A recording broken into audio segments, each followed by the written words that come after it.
Behind the flickering neon sign of Murphy's Diner, where the grease traps overflow and the city's forgotten come to scrape by, Eli Rivera never expected to find two small angels shivering in the rain. The single father of one was already stretched thin, working double shifts just to keep his 12-year-old son fed and housed in their cramped apartment above the laundromat. But there they were, twin girls, maybe 6 years old, one in a small wheelchair that had seen better days, both clutching each other with the quiet desperation of children who've learned not to cry too loud. When he knelt down and asked where their parents were, the twin who could speak whispered words that would haunt him. "Mommy said we were too much trouble." For a man who'd spent years believing he wasn't enough for his own son, taking in two. More children seemed impossible, yet something in their eyes called to the father he'd always wanted to be. What would happen when their billionaire mother came looking for them? Before we jump back in, tell us where you're tuning in from. And if this story touches you, make sure you're subscribed, because tomorrow I've saved something extra special for you. The alarm clock's shrill cry pierced through the thin walls of the apartment at 4:30 in the morning, just as it had every day for the past 3 years. Eli Rivera's calloused hand reached out from beneath the threadbare comforter, silencing. The noise before it could wake Dany.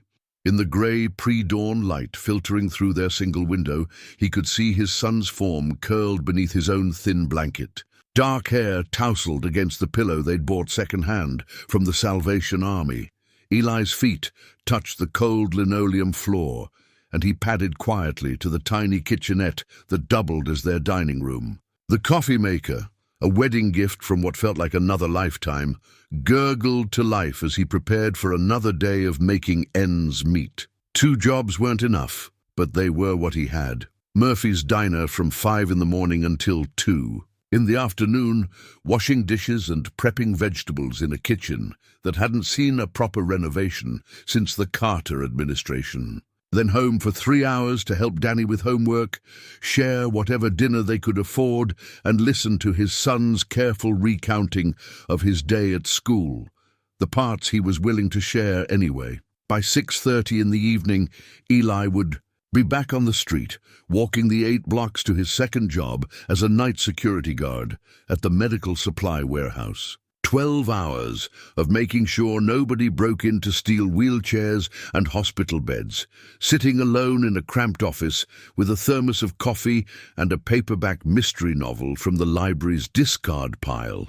Home again by 7 in the morning, just in time to wake Dany and start the cycle over. It wasn't the life he'd planned when he married Sarah 15 years ago. Back then, they'd lived in a small house in the suburbs with a backyard where Dany took his first steps and a garage where Eli kept his father's old toolbox. The toolbox was one of the few things he'd managed to keep when Sarah decided their marriage wasn't giving her the opportunities she deserved. She'd found those opportunities with her new husband in Phoenix, a real estate developer who could provide the kind of life Eli never could. "I'm not abandoning Dany," she'd said during one of their last conversations, her voice carrying that measured tone she used when she'd already made up her mind about something. "I'm giving him a chance at a better future. You could come too. Eli, Marcus would help you find work." But Eli couldn't see himself in Phoenix, working for his ex-wife's new husband, watching Dany call another man Dad. So he'd signed the papers, kissed his son goodbye every other weekend, and tried to build something resembling a life in the city where he'd grown up. When the court battles over custody and support finally ended, and the legal fees had eaten through his savings, Eli found himself in a 2-bedroom apartment above Chen's laundry, with a view of the alley where the neighborhood's stray cats gathered. Around the dumpsters, Mrs. Chen had been kind about the late rent payments in those early months.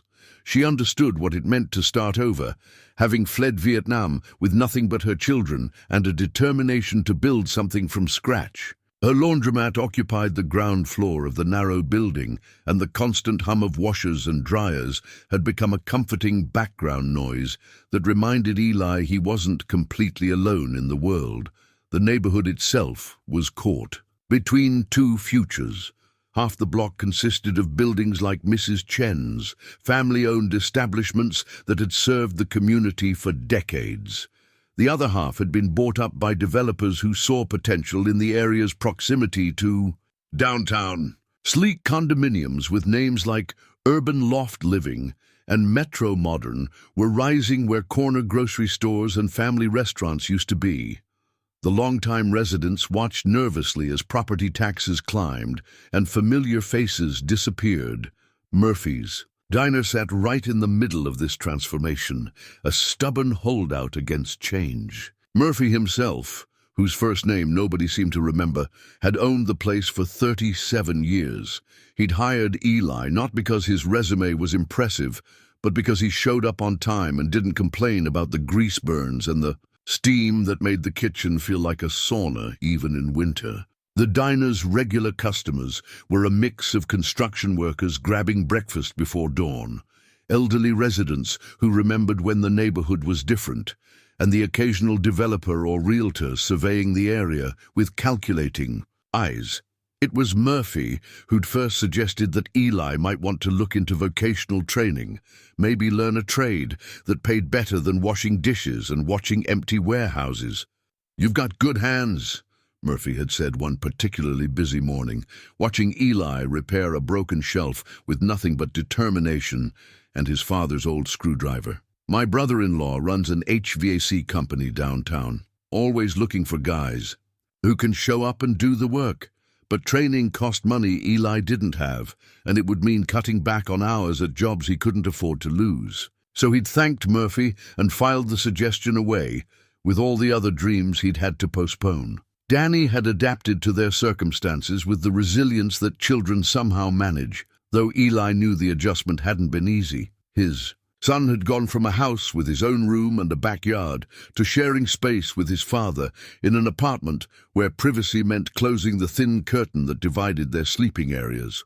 Dany never complained, but Eli caught him sometimes staring out the window with an expression that seemed too old for 12 years. School was another challenge. The local middle school was underfunded and overcrowded, with teachers who did their best but couldn't give individual attention to students who needed extra help. Dany was bright, had always been bright, but his grades had slipped since the move. When Eli asked about it, Dany just shrugged and said it was fine. Everything was fine. It was the same phrase Sarah used to use when things were falling apart. But she didn't want to admit it.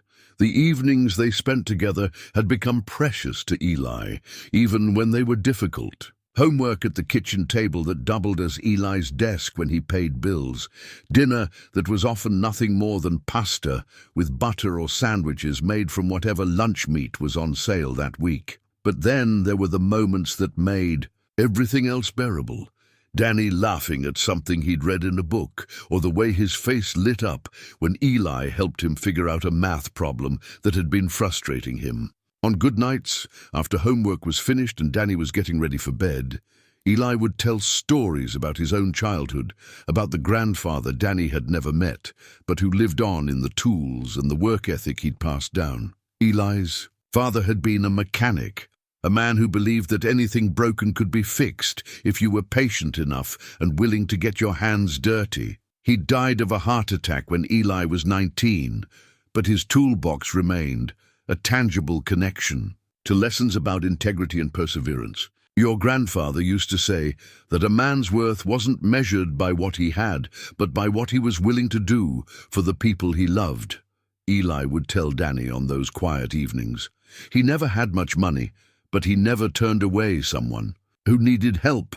Dany would nod solemnly, understanding even at 12 that his father was trying to pass along something important, something that had nothing to do with bank balances or the size of their apartment. It was during one of these evening conversations that the television in the background had carried a news report that would later seem like foreshadowing. A story about two missing children, twins from a wealthy family, disappeared under mysterious circumstances. The reporter mentioned a custody dispute, a bitter divorce, accusations and counter-accusations between parents who seemed more interested in winning than in their children's welfare.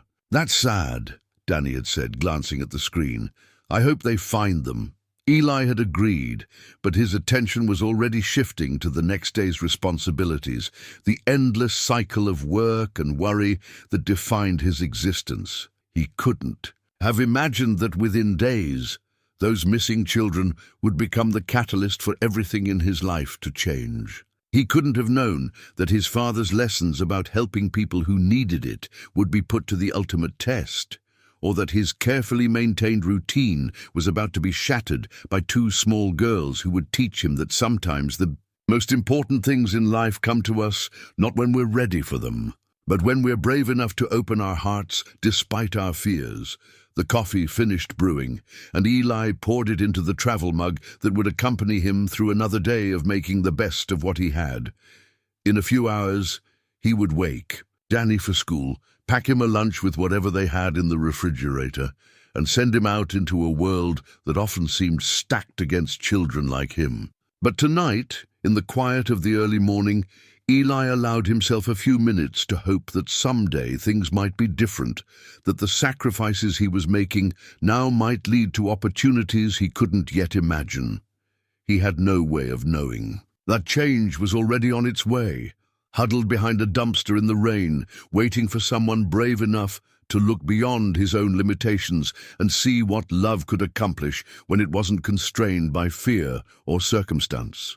The storm that evening came down with the kind of fury that turns city streets into rivers and sends smart people running for shelter.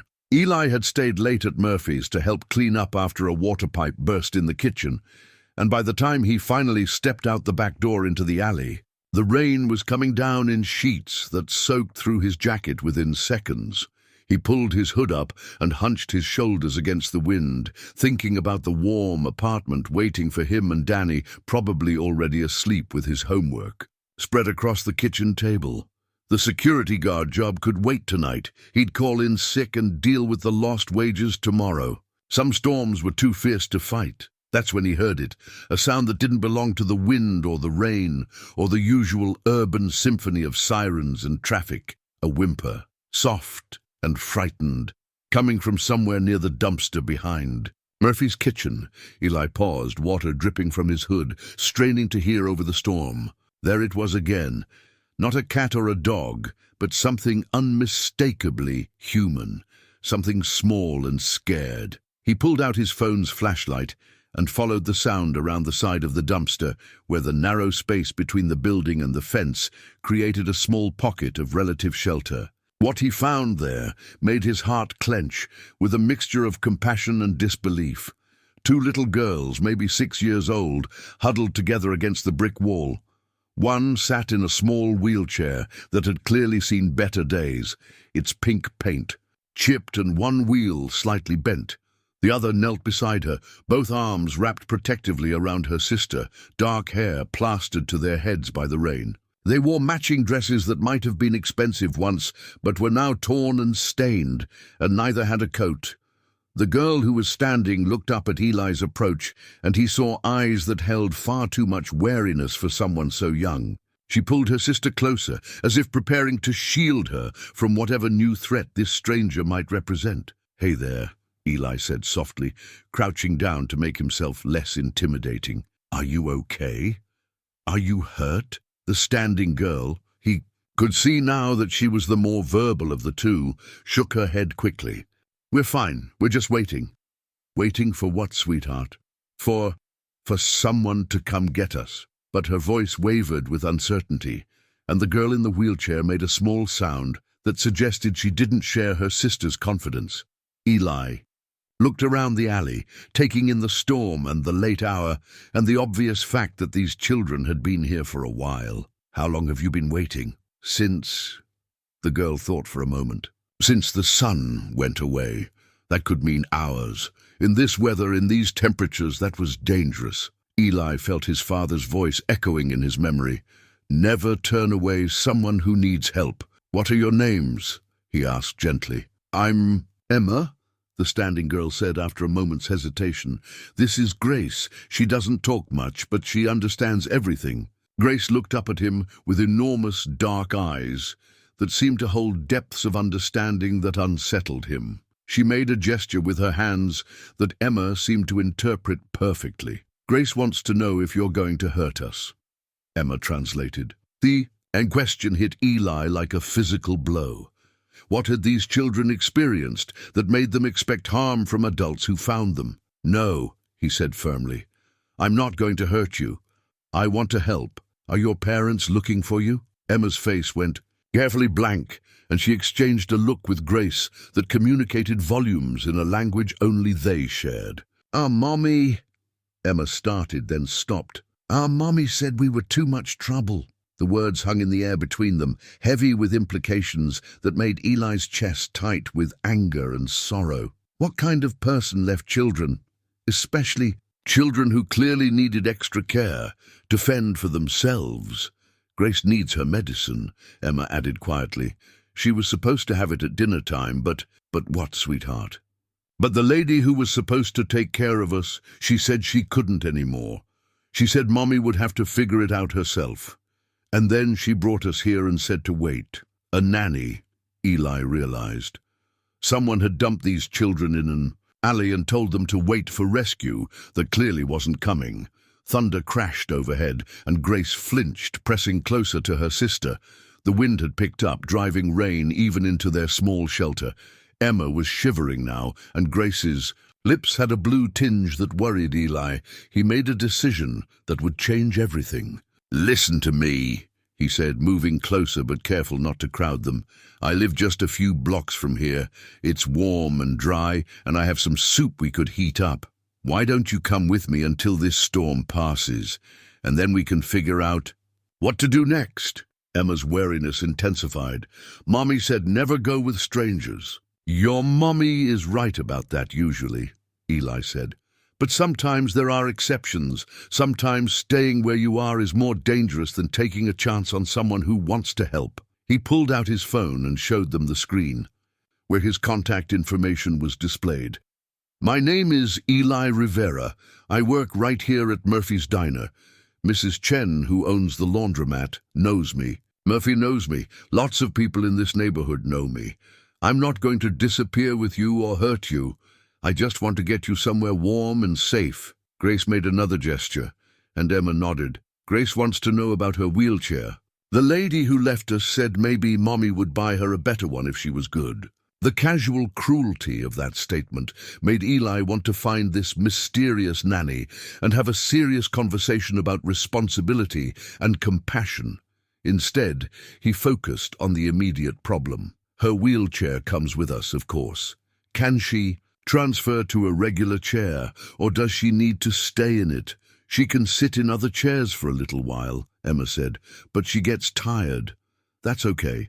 We'll take her chair, and if she gets tired, she can use it." "Fair enough?" Grace nodded, and for the first time since he'd found them, Eli saw something that might have been hope flicker across her face.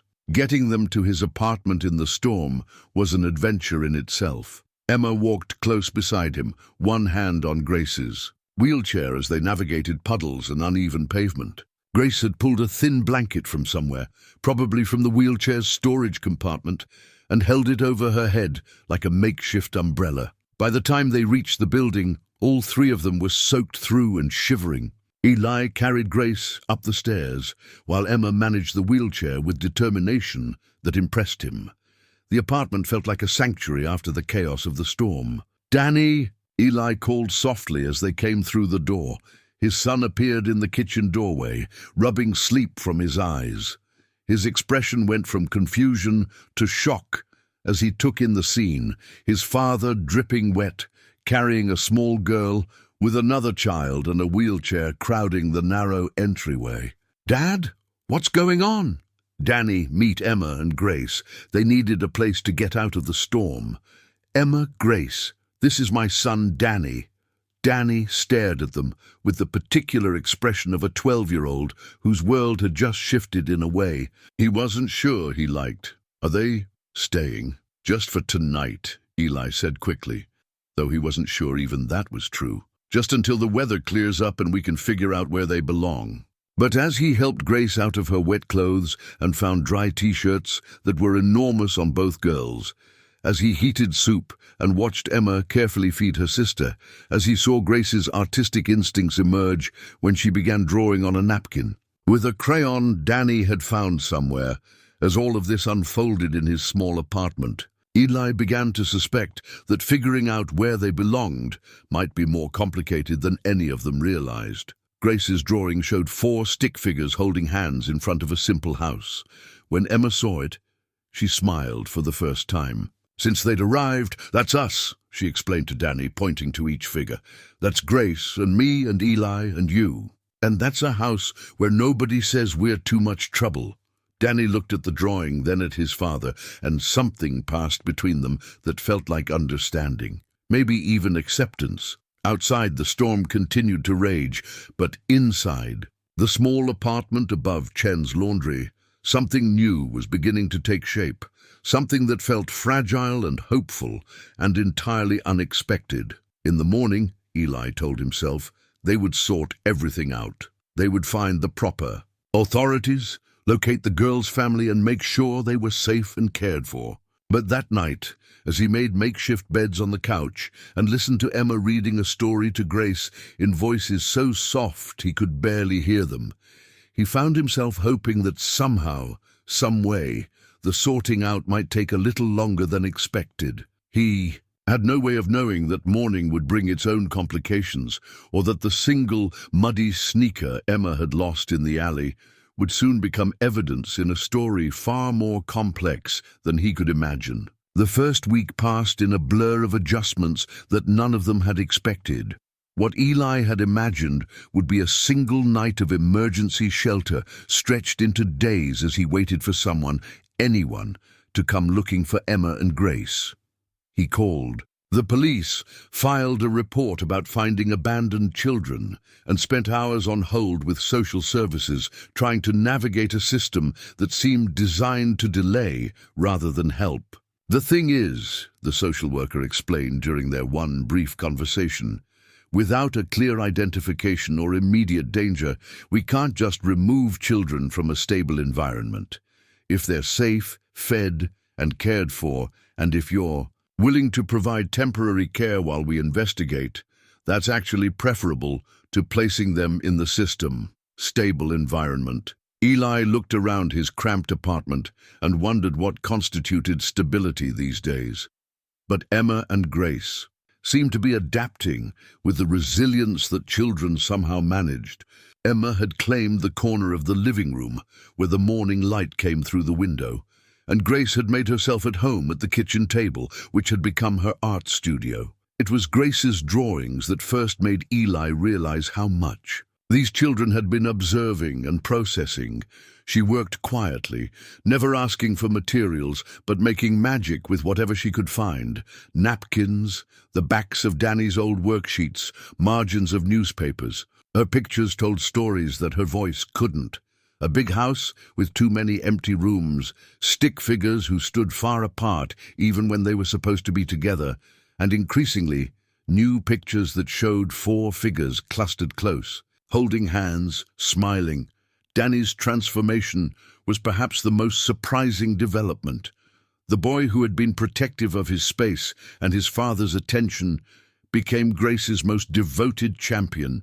Within a matter of days, he seemed to understand instinctively that Grace's silence wasn't defiance or disability, it was choice. She spoke when she had something important to say, and the rest of the time she communicated perfectly well through gestures, expressions, and the simple sign language that Dany had somehow picked up from somewhere. "Where did you learn to sign?"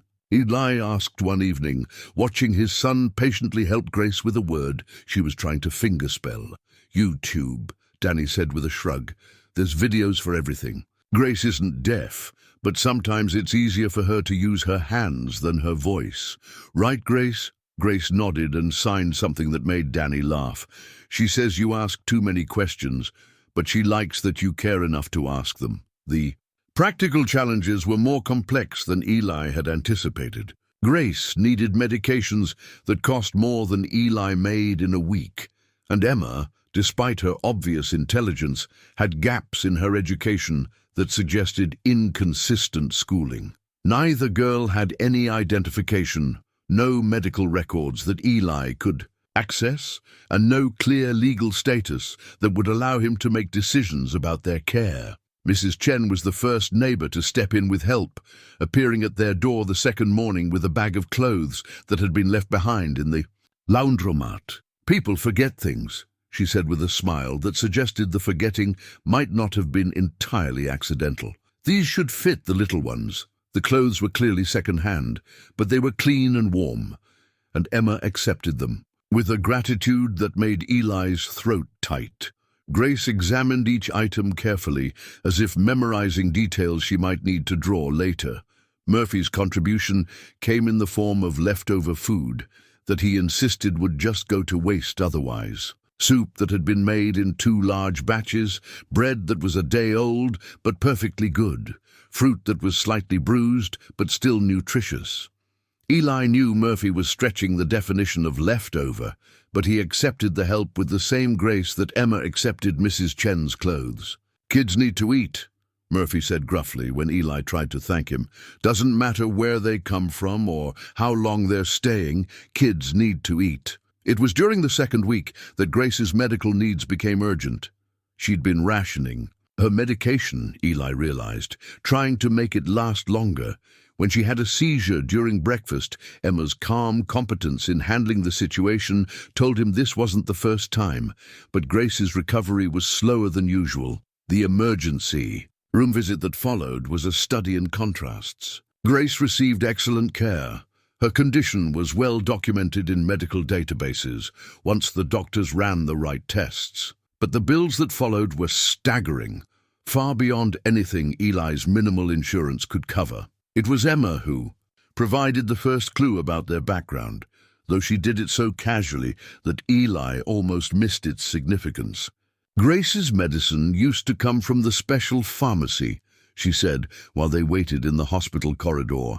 "The one in the tall building downtown where Mommy's friend worked. They always had it ready, and there were always so many bottles. A special pharmacy in a tall building downtown." Eli filed that information away, along with Emma's casual mentions of the house with too many rooms and the lady who drove us places, and when Daddy lived with us before the yelling started. Gradually, a picture began to emerge of 2 children who had lived in privilege but without stability, who had been cared for by a succession of nannies and housekeepers, while their parents fought battles that had nothing to do with their daughters' well-being.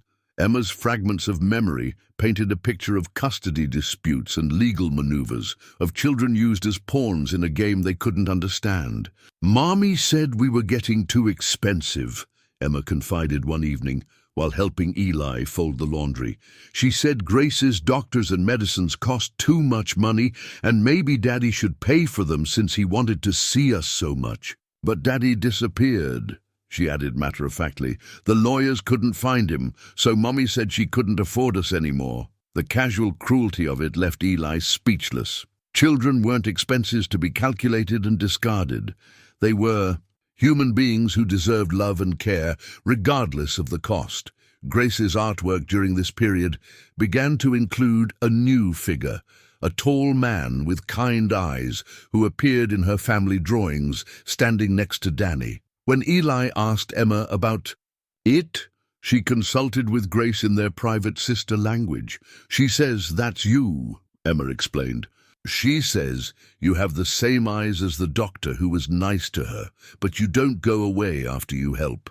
It was a simple observation that carried weight Eli wasn't sure he was ready to bear. These children had learned not to expect permanence from the adults in their lives. They were already protecting themselves against the possibility that he, too, would disappear when caring for them became inconvenient. But somewhere during that first week, between helping Emma with homework at the kitchen table and watching Grace teach Dany her silent games, between the medical emergency and the community's quiet support, Eli began to realize that the temporary arrangement was becoming something else entirely. The girls had created space for themselves in his small apartment and smaller life, and he was discovering that his capacity for love was far larger than his capacity for providing material comfort. Dany seemed to understand this before Eli did. "They're not going anywhere, are they?"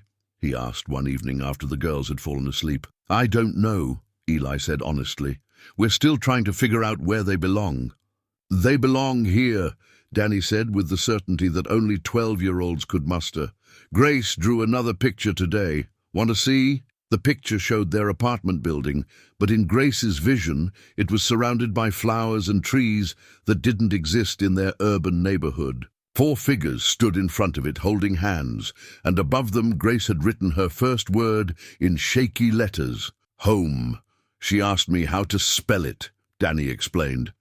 "I told her Home, and she said that's what this is. Not the place, but the people." Eli looked at the drawing and felt something shift inside him, some wall he'd built around his heart after Sarah left crumbling in the face of Grace's simple wisdom. Home wasn't about having enough money or space or resources. Home was about people who chose to care for each other, who showed up even when it was difficult, who created safety in whatever space they shared.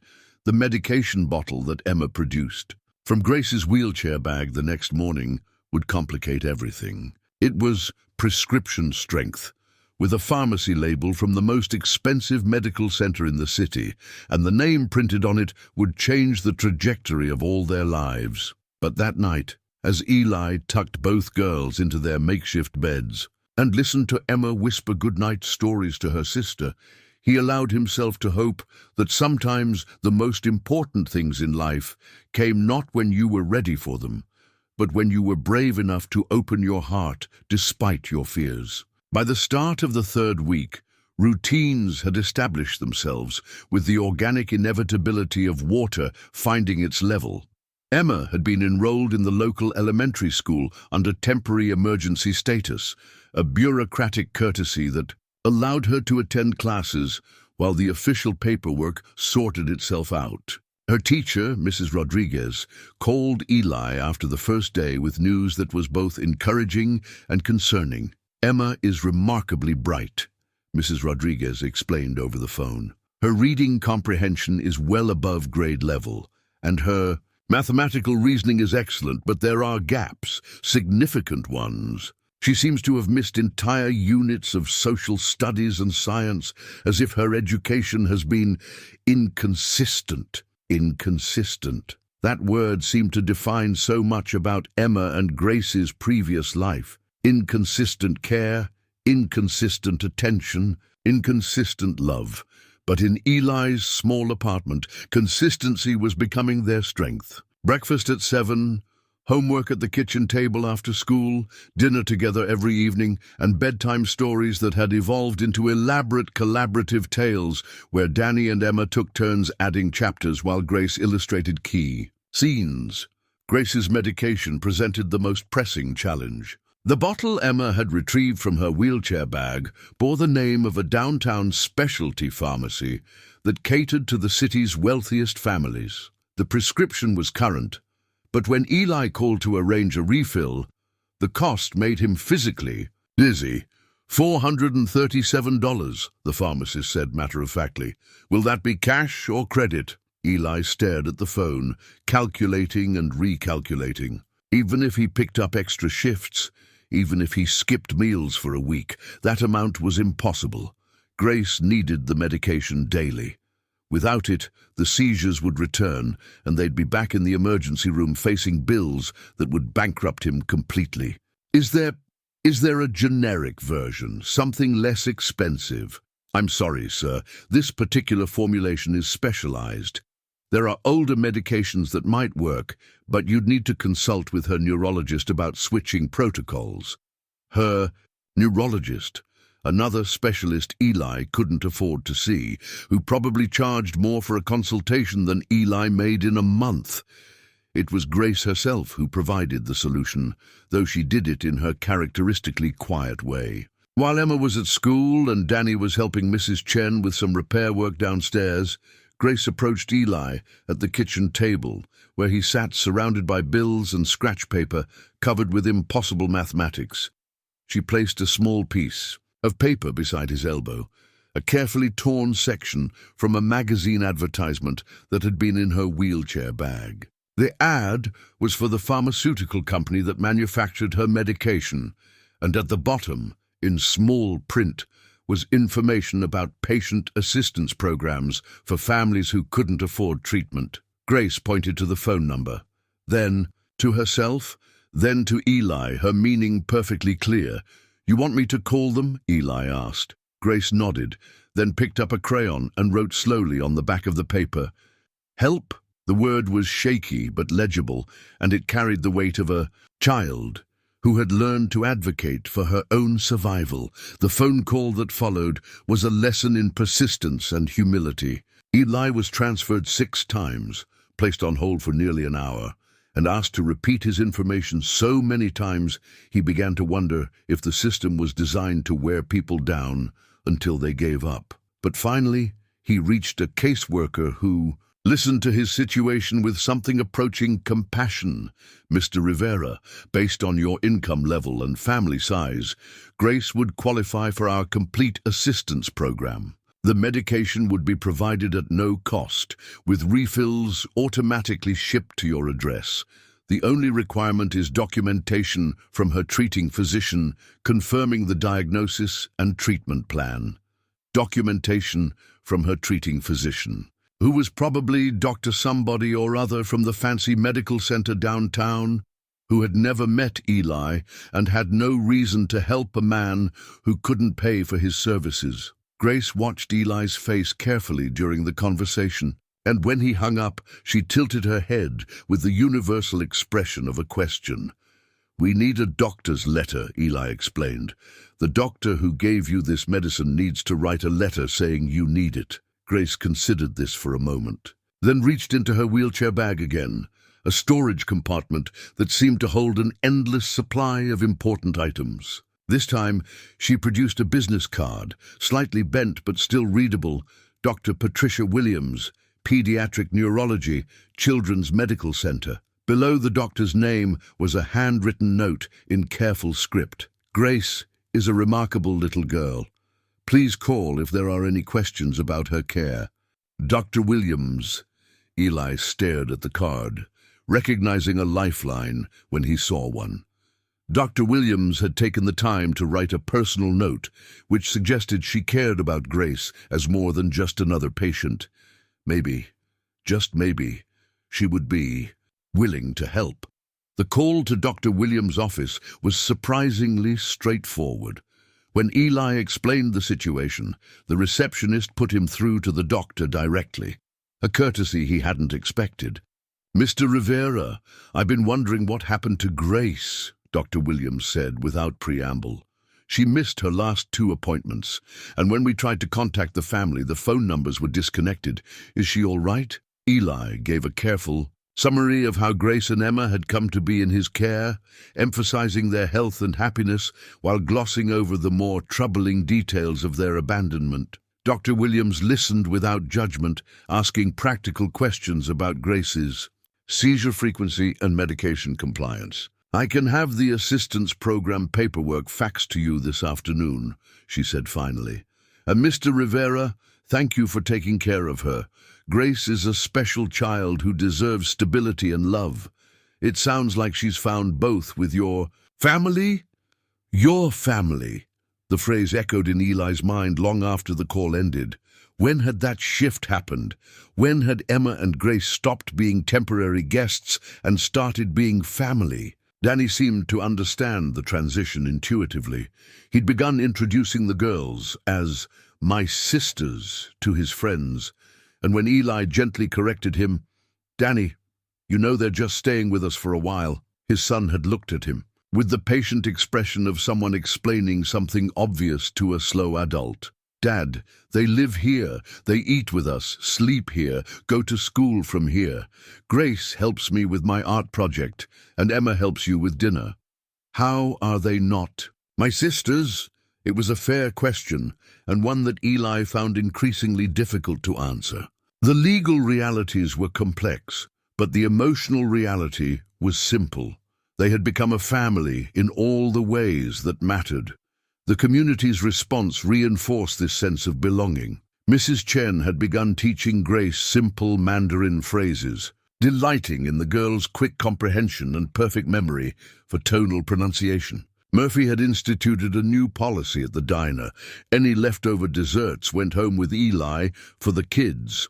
The mailman, Mr. Fernandez, had started carrying extra stickers in his bag because Grace always waved at him from the window, and he'd discovered she collected them in a special notebook. Emma's integration into school life proceeded with similar smoothness. She'd made friends with a girl named Sophia, whose family had immigrated from Guatemala, and the two of them had bonded over shared experiences of adapting to new environments. Sophia's mother, Carmen, worked as a seamstress in a shop near Murphy's, and she'd taken to walking both girls home from school, chatting with them in a mixture of English and Spanish that Emma was picking up with remarkable speed. Emma is good influence on Sophia, Carmen told Eli one afternoon when she dropped the girls off. Sophia was shy before, but Emma, she's not afraid to ask questions, to try new things. And Grace, she draws pictures for Sophia's little brother. Very sweet girls. You are lucky to have them. Lucky. Yes, Eli thought, that was exactly what he was. Lucky in ways he was only beginning to understand. Grace's artwork during this period began to reflect her growing sense of security. The stick-figure families in her drawings stood closer together now, and the houses they lived in looked more like the apartment building above Mrs. Chen's laundromat, smaller than the mansion-like structures she'd drawn initially, but warmer, somehow, with windows that glowed with yellow crayon light and doors that stood open in welcome. One evening, while Emma was reading aloud from a library book and Dany was working on algebra homework with the focused determination that suggested he was finally beginning to understand it, Grace approached Eli with a new drawing. This one showed 4 figures standing in front of a building that was unmistakably their home, but in her vision, the building had grown. Additional windows, more floors, space for expansion. At the bottom of the page, she'd written a single word in careful letters. Forever? The question mark was perfectly formed, but the hope in it was unmistakable. Grace wanted to know if this feeling of belonging, this sense of home, was something that could last. Eli looked at the drawing, then at Grace's expectant face, and felt the weight of responsibility and love settle around his shoulders like a cloak. He didn't have answers about forever. The legal situation was still uncertain, and their background remained largely mysterious. But he had answers about today, about tomorrow, about as far into the future as he could see. Yes, he said simply, and watched Grace's face light up with a smile that made every challenge and uncertainty worth it. Outside the apartment windows, the neighborhood continued its slow transformation, caught between past and future, tradition and change. But inside their small space above the laundromat, a different kind of transformation was taking place.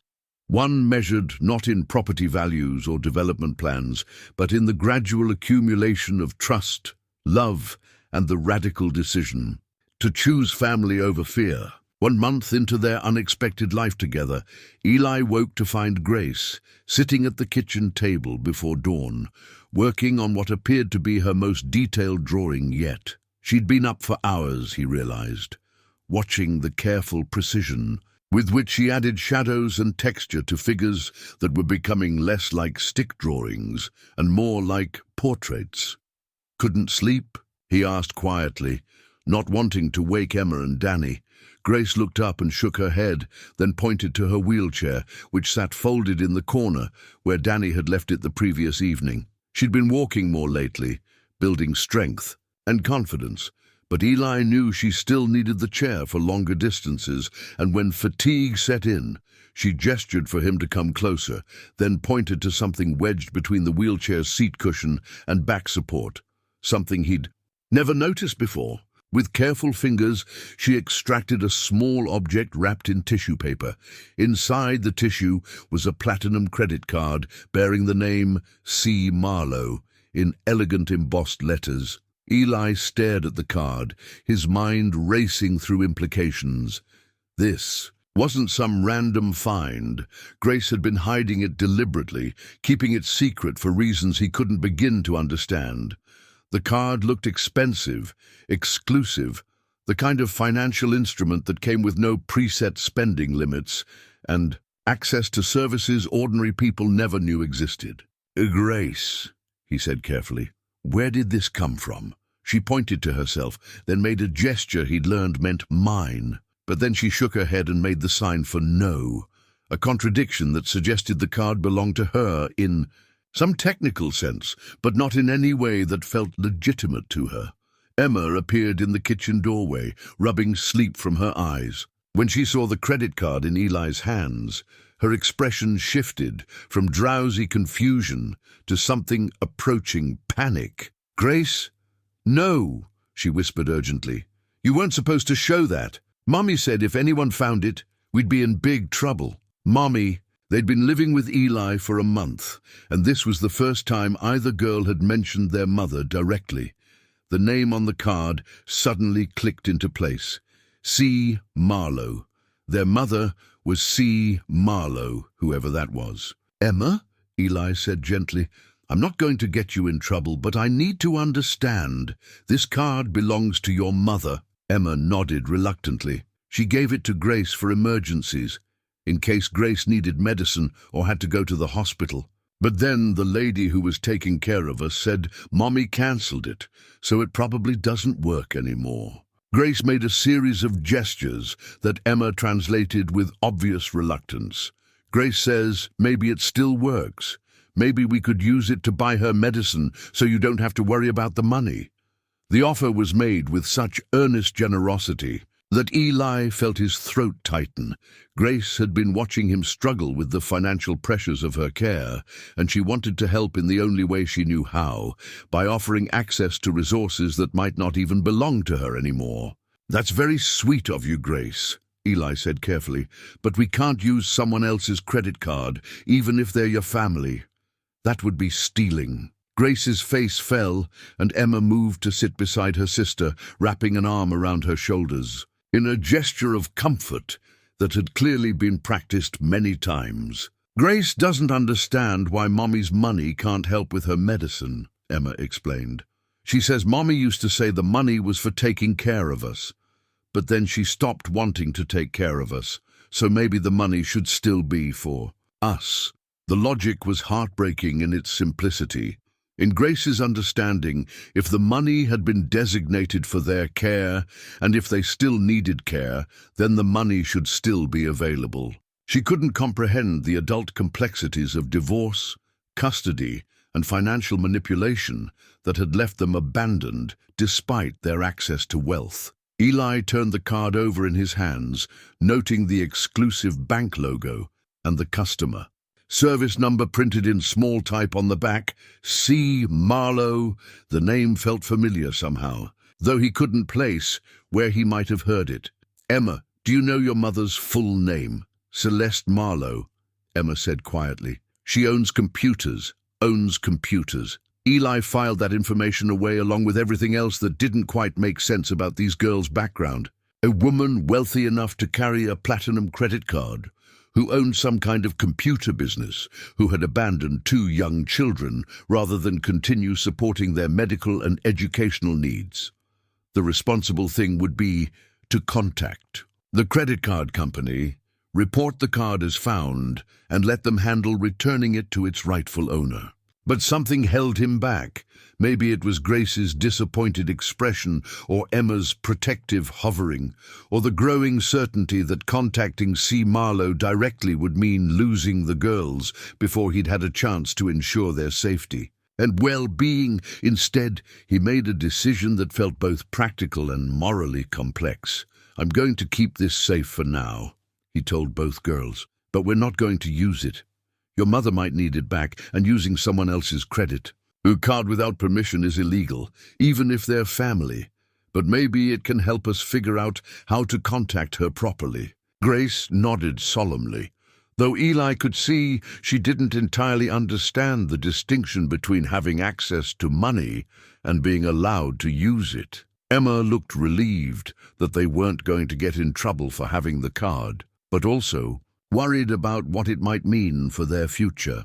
That afternoon, while the girls were at school and Dany was at his friend Marcus's house working on a science project, Eli made a series of phone calls that revealed more than he'd expected to learn. Celeste Marlowe, he discovered, was not just wealthy, she was famous. CEO and founder of Marlowe Technologies, a company that specialized in accessibility software and devices for people with disabilities. Her personal net worth was estimated in the hundreds of millions, and she'd been featured on magazine covers. As one of the most innovative entrepreneurs of her generation, she was also, according to recent news articles, in the middle of a highly publicized divorce and custody battle with her ex-husband, Richard Tennant, a venture capitalist who'd accused her of being an unfit mother due to her obsessive focus on business over family.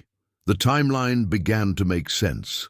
2 missing children, a bitter custody dispute, accusations of parental unfitness, and a mysterious disappearance that had apparently been orchestrated by someone close to the family. The nanny who'd abandoned Emma and Grace hadn't been acting independently. She'd been following someone's instructions, though whether those instructions came from Celeste Marlowe or Richard Tennant remained unclear. What was clear was that Grace and Emma were caught in the middle of a war between adults who seemed more interested in winning than in their children's well-being. And somehow they'd ended up in Eli's care through a combination of chance, cruelty, and the simple fact that he'd been willing to help when help was needed. The moral weight of the situation pressed down on him as he considered his options. These children had biological parents with legal rights and unlimited resources. They also had him, a man with no legal standing, minimal financial resources, but an unlimited capacity for love and protection. Grace's medical appointment that week provided another piece of the puzzle. Dr. Williams, who had been providing care through the assistance program, mentioned almost casually that Grace's previous medical records showed a level of care and attention that suggested devoted parenting. Whoever was managing Grace's treatment before understood her condition thoroughly, Dr. Williams explained. The medication protocols were exactly right, the therapy schedules were optimal, and there are notes in her file about accommodations and adaptations that show real insight into her needs. This wasn't neglect. This was very informed, very expensive. Care. But then why? Eli started to ask, then stopped himself. Why abandon her? Dr. Williams finished. I don't know, but I can tell you that someone loved this child enough to spare no expense in treating her condition. The discontinuation of her care wasn't medical. It was something else entirely. Something else entirely. Like a custody battle where children became leverage, where medical expenses became weapons, where love got buried under layers of legal strategy and personal vendetta. That evening, Grace presented Eli with her most complex drawing yet. It showed 2 houses, one enormous and empty-looking, with tall windows, like eyes that seemed to watch without warmth. The other was small and cozy, with light glowing from every window and 4 figures visible through the glass, gathered around what might have been a dinner table. Between the 2 houses was a bridge, and on that bridge stood a figure that looked like Grace herself, with a wheelchair outlined in careful detail. Her arms were stretched toward both houses, as if she couldn't decide which way to go, or as if she wanted somehow to bring them together. That's beautiful, Grace, Eli said, and meant it. The drawing captured something he'd been feeling but couldn't articulate, the sense that they were all suspended between 2 worlds, 2 possibilities, 2 definitions of what family could mean. Grace pointed to the small house, then to Eli, then made the sign for home. Then she pointed to the large house and made a questioning gesture, as if asking what that place was for. "I don't know," Eli said honestly, "but I know this. Wherever you belong, whoever comes looking for you, we're going to make sure you're safe and loved." "That's a promise." Grace smiled and added one more detail to her drawing, a small heart floating above the bridge, connecting the two houses in a way that transcended distance and difference. Outside, the neighborhood continued its gradual transformation. But inside their apartment, another kind of change was taking place. The credit card sat in Eli's dresser drawer, a tangible reminder that their peaceful routine existed on borrowed time. Soon, very soon, the outside world would intrude on their carefully constructed family, and they would all have to face questions that had no easy answers. But for now, in this moment, they had each other. And sometimes, Eli was learning that was enough to build a future on, even when you couldn't see more than one day ahead. 6 weeks into their new life together, the first cracks in their careful routine appeared when a stranger began asking questions at Murphy's diner. The man was well-dressed, polite, and paid cash for his coffee and pie, but Murphy's instincts sharpened. By decades of serving everyone from construction workers to con artists, told him something wasn't right. "He was asking about you," Murphy told Eli during the morning prep shift. "Real casual-like, but he wanted to know about your schedule, whether you lived in the neighborhood, if you had family. Said he was thinking about hiring you for some handyman work, but handymen don't usually need to know what time someone gets off their dishwashing shift." Eli felt his stomach drop. He'd been expecting this moment for weeks, but that didn't make it any less frightening. Someone was looking for Emma and Grace, and that someone had resources enough to hire professional investigators. "What did you—" "I tell him. Told him you were the best dishwasher I'd ever had, showed up on time, minded your own business, and that was all I knew about your personal life," Murphy said with a shrug. "But Eli, if someone's looking for you, you might want to think about why." Eli could have told Murphy the truth. That he was caring for 2 children who'd been abandoned, that he'd tried to do the right thing through official channels, that he was terrified of losing them to people who had money and lawyers, but possibly not love. Instead, he just nodded and promised to be careful. The investigator's visit was followed by a call from social services that felt different from the previous. Bureaucratic contacts. This caseworker, Ms. Patricia Coleman, had clearly done her homework. "Mr. Rivera, I'm calling about the 2 children you've been caring for, Emma and Grace. We've received some information about their background, and I need to schedule a home visit as soon as possible." "What kind of information?" Eli asked, though he suspected he already knew. "I can't discuss the details over the phone, but I will say that there are parties interested in the children's welfare who have significant legal standing. I'll be there tomorrow at 10 a.m. Significant legal standing. That could only mean one thing. Someone with parental rights was making a claim. That evening, Eli sat Dany, Emma, and Grace down for the most difficult conversation of their time together. He'd been dreading this moment, but he owed them honesty. About what was coming. "Tomorrow, a lady from social services is going to visit us," he began carefully. "She's going to ask questions about how you're doing, whether you're happy here, whether you feel safe." Emma's face went pale. "Are they going to take us away?" "I don't know," Eli said honestly. "But I want you to tell the truth about everything. How you feel, what you need, what you want. Don't worry about protecting me or making anyone else happy. Just tell the truth." Grace made a gesture that Dany translated. "She wants to know if telling the truth will keep us together." "I hope so," Eli said.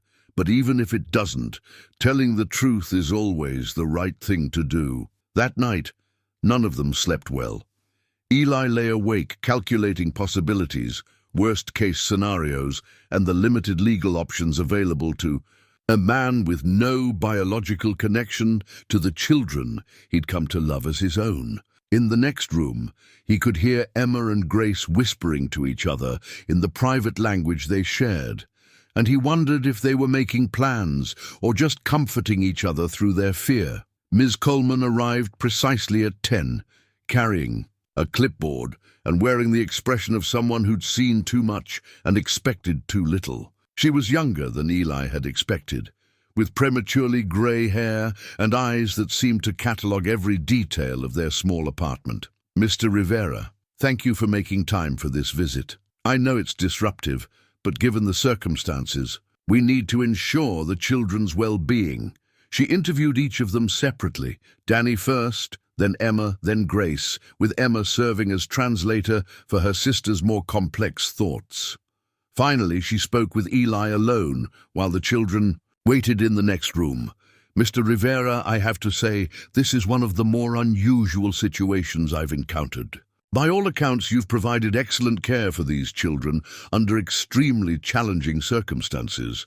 Their school reports are glowing, their medical care is up to date, and they're clearly thriving emotionally." "But," Eli prompted, hearing the reservation in her voice, "but their biological mother has been located, and she's demanding their immediate return. She has legal counsel, significant resources, and the presumption of parental rights on her side." "Even though she abandoned them?" Ms. Coleman consulted her notes. "According to her attorney, the children were taken without her knowledge or consent by a nanny acting on behalf of her ex-husband. She's been searching for them and is prepared to take legal action to ensure their return." Eli felt the ground shifting beneath him. "What about what the children want? Don't they have any say in this? In cases involving parental rights, the courts generally defer to biological relationships unless there's clear evidence of abuse or neglect. The children's preferences are considered, but they're not determinative. And if there is evidence of neglect," Ms. Coleman's expression softened slightly, "then things become more complicated. But Mr. Rivera, I have to warn you, custody battles involving wealthy families can be lengthy, expensive, and emotionally devastating for everyone involved, especially the children." After Ms. Coleman left, promising to file her report within 48 hours, the apartment felt different.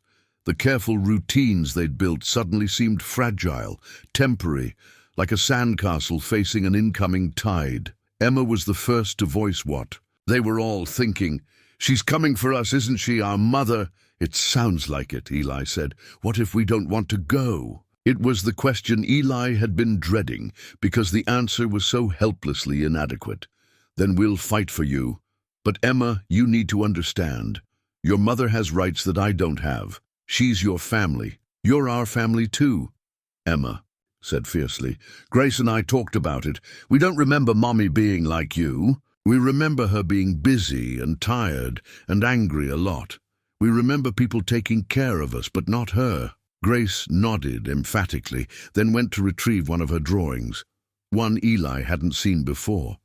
It showed a woman in business clothes, standing in a doorway, while two small figures sat far away, reaching toward her. The woman's face was turned away, looking at something outside the frame, and the distance between her and the children seemed vast and unbridgeable. "That's Mommy," Emma explained. "That's how we remember her, always looking at something else."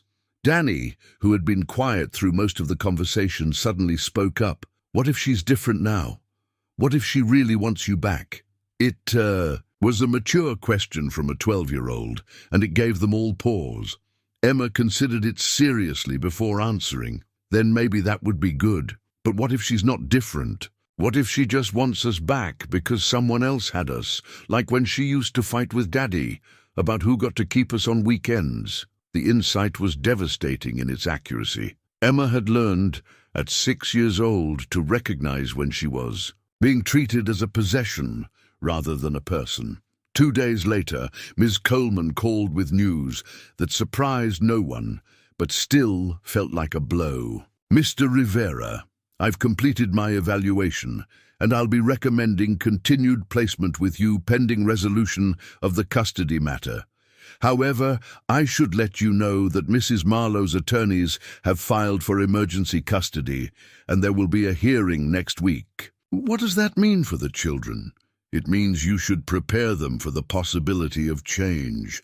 And Mr. Rivera, you might want to consider getting legal representation of your own. legal representation. Eli looked around their small apartment, calculated his savings, and wondered how he could possibly afford to fight a woman worth hundreds of millions of dollars. The answer was simple. He couldn't. But he also couldn't bear the thought of giving up without trying. That evening, Grace presented him with another drawing, this one showing their apartment building surrounded by what looked like a fortress. Wall, with figures inside holding hands and figures outside trying to climb over. At the top of the page, she'd written a single word: protect. "We're going to try," Eli promised her. "I don't know what's going to happen, but we're going to try to stay together." Grace nodded solemnly, then added one more detail to her drawing: a small door in the fortress wall, standing slightly open. When Eli asked what it meant, Emma translated Grace's response.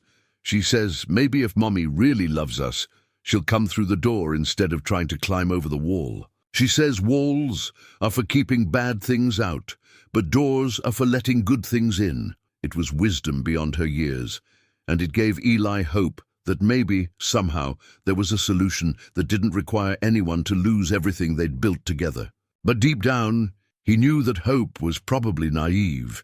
In his experience, when money and power went to war with love and good intentions, love rarely won. Outside their windows, the neighborhood's transformation continued. Old buildings coming down, new ones going up, families being displaced by progress they hadn't asked for. Inside their apartment, another kind of transformation was at stake, and Eli found himself praying to whatever forces governed the universe that sometimes the right thing and the legal thing turned out to be the same thing. The black sedan arrived on a Tuesday morning, sliding to a stop in front of Chen's Laundry, with the understated elegance of expensive engineering. Eli watched from the kitchen window as a woman emerged from the back seat, tall, impeccably dressed, in a charcoal grey suit that probably cost more than he made in 6 months. Her auburn hair was pulled back in a style that suggested both control and sophistication, and even from 2 floors up, he could see the purposeful way she moved, like someone accustomed to having obstacles removed from her path. Celeste Marlowe had come for her daughters, but what Eli couldn't have expected, what no amount of preparation could have readied him for, was the manila folder tucked under her arm, a folder that, he would soon learn, contained weeks of surveillance photographs, documenting every aspect of their daily life. The knock on the door came 20 minutes later, after Celeste had presumably toured the building, spoken with Mrs. Chen, and perhaps even visited Murphy's diner to confirm what her investigators had told her. When Eli opened the door, he found himself face to face with a woman whose presence seemed to fill the narrow hallway despite her composed demeanor. "Mr. Rivera," she said, her voice carrying the slight hoarseness that came from too many boardroom meetings and not enough sleep. "I'm Celeste Marlowe. I believe you've been caring for my daughters." Behind her stood a man in a dark suit who was clearly security, and a woman with the bearing of someone who'd spent her career navigating complex legal situations. An entourage that could afford to wait while the important conversation took place. "Mrs. Marlowe," Eli said, stepping back to allow her entry. "Please come in." She moved into the apartment with the careful observation of someone conducting an inspection, her eyes cataloguing every detail from the makeshift beds in the living room to the children's artwork taped to the refrigerator. But when her gaze fell on Grace's latest drawing, a family portrait that included her and Emma alongside Eli and Dany, something in her expression shifted. "Where are they?" she asked, though her tone had lost some of its authoritative edge. "At school," Eli said. "I can call them home, but I thought we should talk first." Celeste nodded, then did something that surprised him. She moved to the kitchen table where Grace usually worked on her art and sat down, her expensive suit incongruous against the second-hand furniture, but her posture suggesting she was prepared. "To stay as long as necessary, Mr. Rivera. I owe you an explanation," she began, setting the manila folder on the table between them. But first, I need you to understand something.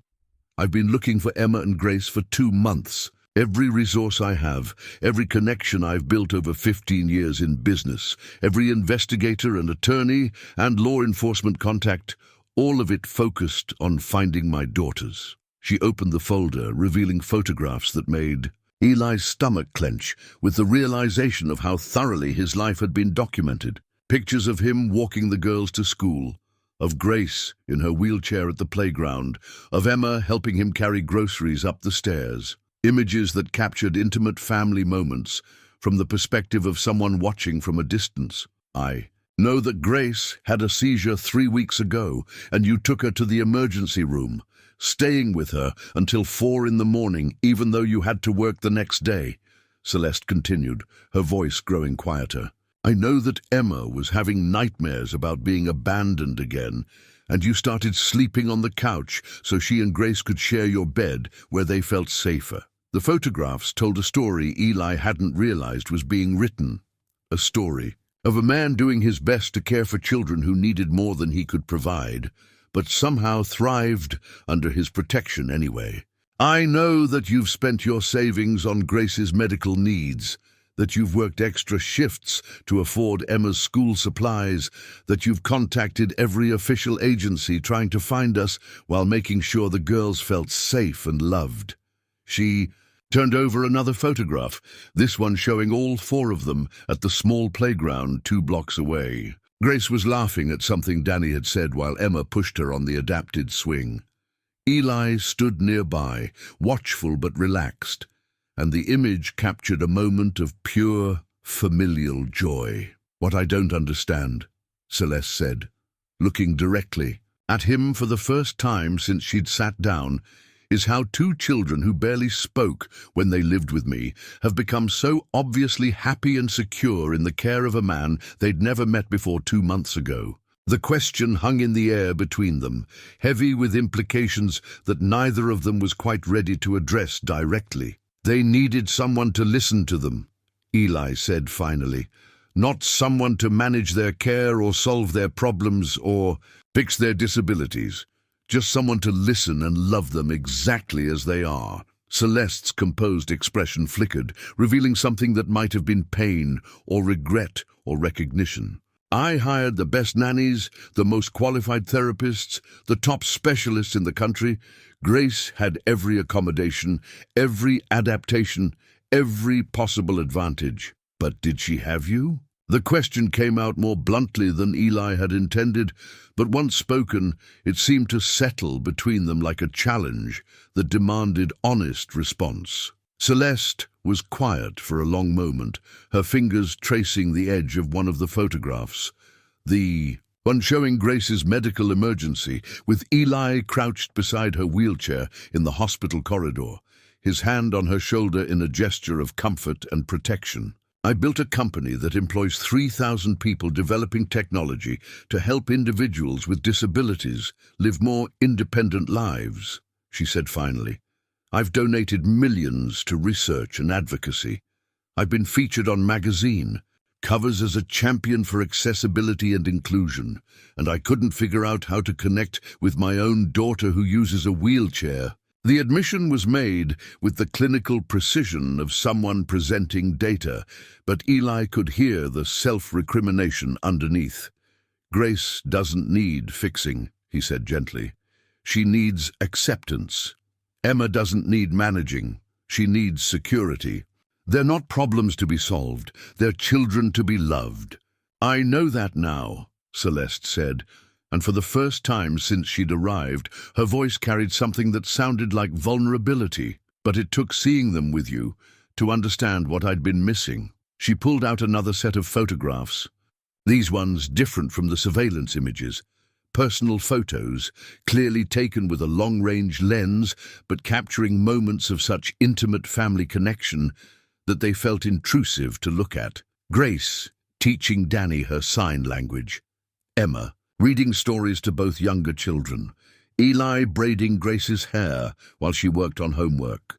Dany carrying Grace upstairs when her wheelchair couldn't navigate the building's narrow steps. My investigators have been watching you for 3 weeks, Celeste continued. Not to build a case against you, but to understand how my daughters, who lived in a house with every possible advantage, could be happier in a two-bedroom apartment above a laundromat than they ever were in their own home. She closed the folder and met Eli's eyes directly. They love you, both of them. It's obvious in every photograph, every interaction. Grace smiles more in these pictures than she did in the entire year before she disappeared. Emma talks and laughs, and acts like a normal 6-year-old instead of a miniature adult trying to manage her sister's needs. They love you too, Eli said, remembering Grace's drawing of the two houses connected by a bridge. They remember you. Grace draws pictures of you sometimes, not angry pictures, but sad ones, like she misses something that used to be there. Celeste's carefully maintained composure cracked slightly.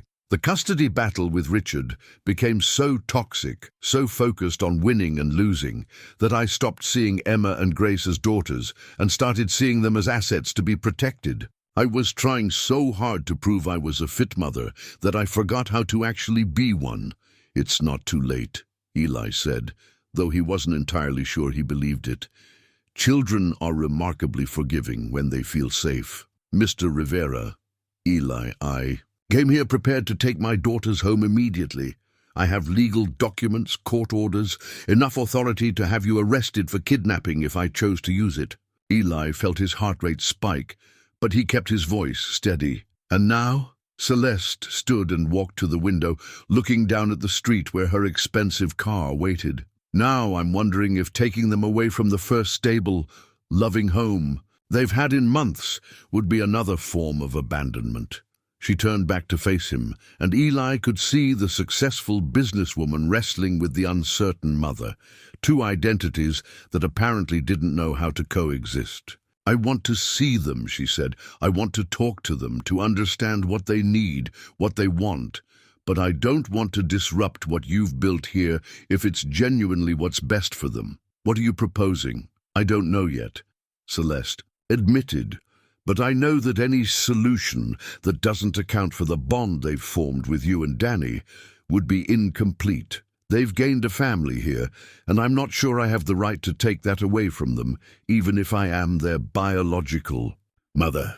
The front door opened, and Dany's voice called out, "Dad, we're home early. Grace wasn't feeling well, so Mrs. Rodriguez let Emma leave with me to—" He stopped short when he saw Celeste, his 12-year-old instincts immediately recognizing a threat to their family's stability. Emma appeared behind him, holding Grace's hand, and the three children formed an unconscious protective triangle, Grace slightly behind her siblings, but peering around them with curious eyes. Emma saw Celeste and went completely still. Grace made a small sound, not quite a word, but clearly recognition. "Mommy?" Emma whispered, the word carrying more uncertainty than joy. Celeste knelt down to Emma's eye level, her expensive suit forgotten as she opened her arms in invitation rather than demand. "Hello, sweetheart," she said, her voice breaking slightly. "I've been looking for you." Emma looked back at Eli, as if checking for permission or reassurance. When he nodded encouragingly, she took 2 steps toward her mother, then stopped. "Are you going to take us away from Eli and Dany?" The question was direct and devastating in its simplicity. Grace rolled her wheelchair forward and signed something that Emma translated without being asked. "Grace wants to know if you still think we're too much trouble." Celeste's face crumpled, and for a moment the successful businesswoman disappeared entirely, leaving only a mother who was finally beginning to understand what her choices had cost her daughters. "No," she said firmly. "You are not too much trouble. You never were. I was so afraid of losing you that I forgot how to love you properly." Grace studied her mother's face with the intensity she usually reserved for her art, as if trying to determine whether this woman matched the version she carried in her memory. Then, slowly, she wheeled forward and reached out to touch Celeste's hand. The contact was brief, experimental, but it was connection. And in that moment, Eli saw a possibility he hadn't considered, not a custody battle with winners and losers, but a family puzzle that might be rearranged rather than broken apart. "We need to talk," Celeste said, looking at Eli over her daughters' heads. "All of us. About what comes next, about what these girls need, about how we can do better than the adults in their lives have done so far." Grace made another sign, and Emma smiled for the first time since her mother had arrived. Grace says she drew a picture about this, about doors and walls and bridges.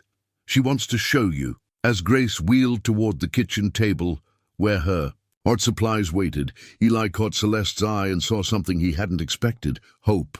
Not the determined optimism of someone planning to impose their will, but the tentative hope of someone ready to discover that the best solutions sometimes came from unexpected collaborations. Outside, the neighborhood continued its steady transformation, old structures giving way to new possibilities. Inside the small apartment above Chen's laundry, another kind of construction was about to begin. The careful building of a family structure that honored both love and law, both biology and choice, both the past that had wounded them and the future they might create together.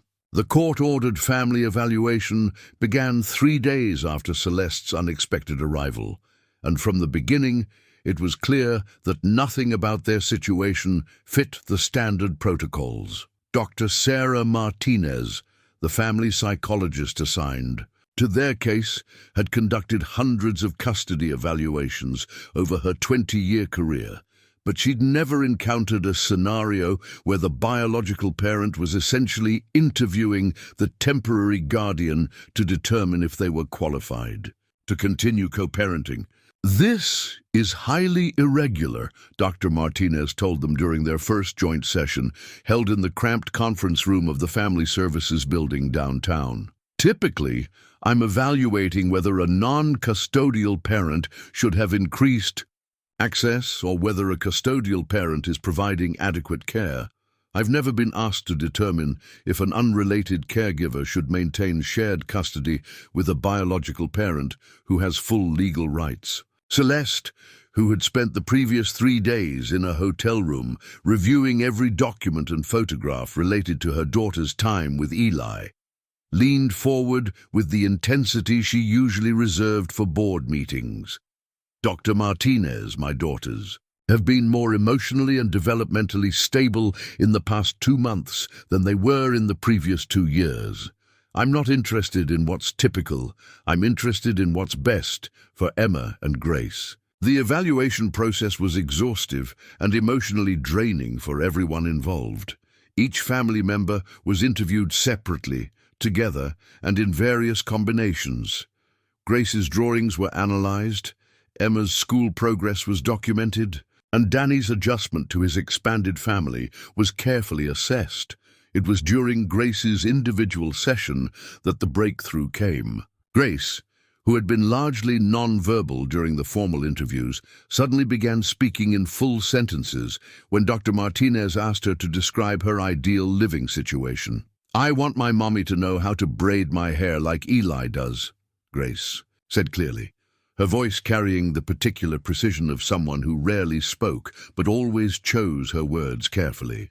"And I want Eli to have enough money so he doesn't worry about my medicine, and I want Emma to not be scared that people will leave." The recording of Grace's voice became the centerpiece of the evaluation report, not because of what she said, but because of how she said it, with the calm confidence of a child who felt safe enough to express complex emotional needs. Emma's sessions revealed similar insights wrapped in 6-year-old logic. "Mommy knows about important things like doctors and schools and money," Emma explained to Dr. Martinez. "But Eli knows about feelings and being scared and making sure Grace doesn't feel left out. Why can't I have both?" Dany's perspective carried the weight of adolescent wisdom earned through his own family disruption. "My mom left because she wanted something better," he told Dr. Martinez. "But Celeste isn't leaving to find something better. She's trying to figure out how to make what. We have better. That's different." The most challenging session involved Celeste alone, where Dr. Martinez probed the circumstances that had led to her daughter's abandonment. Celeste's responses revealed a woman grappling with the gap between her professional competence and her personal failures. I built a company around the premise that technology could solve accessibility challenges, Celeste said during one particularly difficult session. I convinced myself that if I could provide Grace with the best equipment, the most advanced therapies, the most qualified caregivers, that would be equivalent to providing love. It took seeing her with Eli to understand that all the accommodations in the world don't matter if the child doesn't feel fundamentally accepted and valued.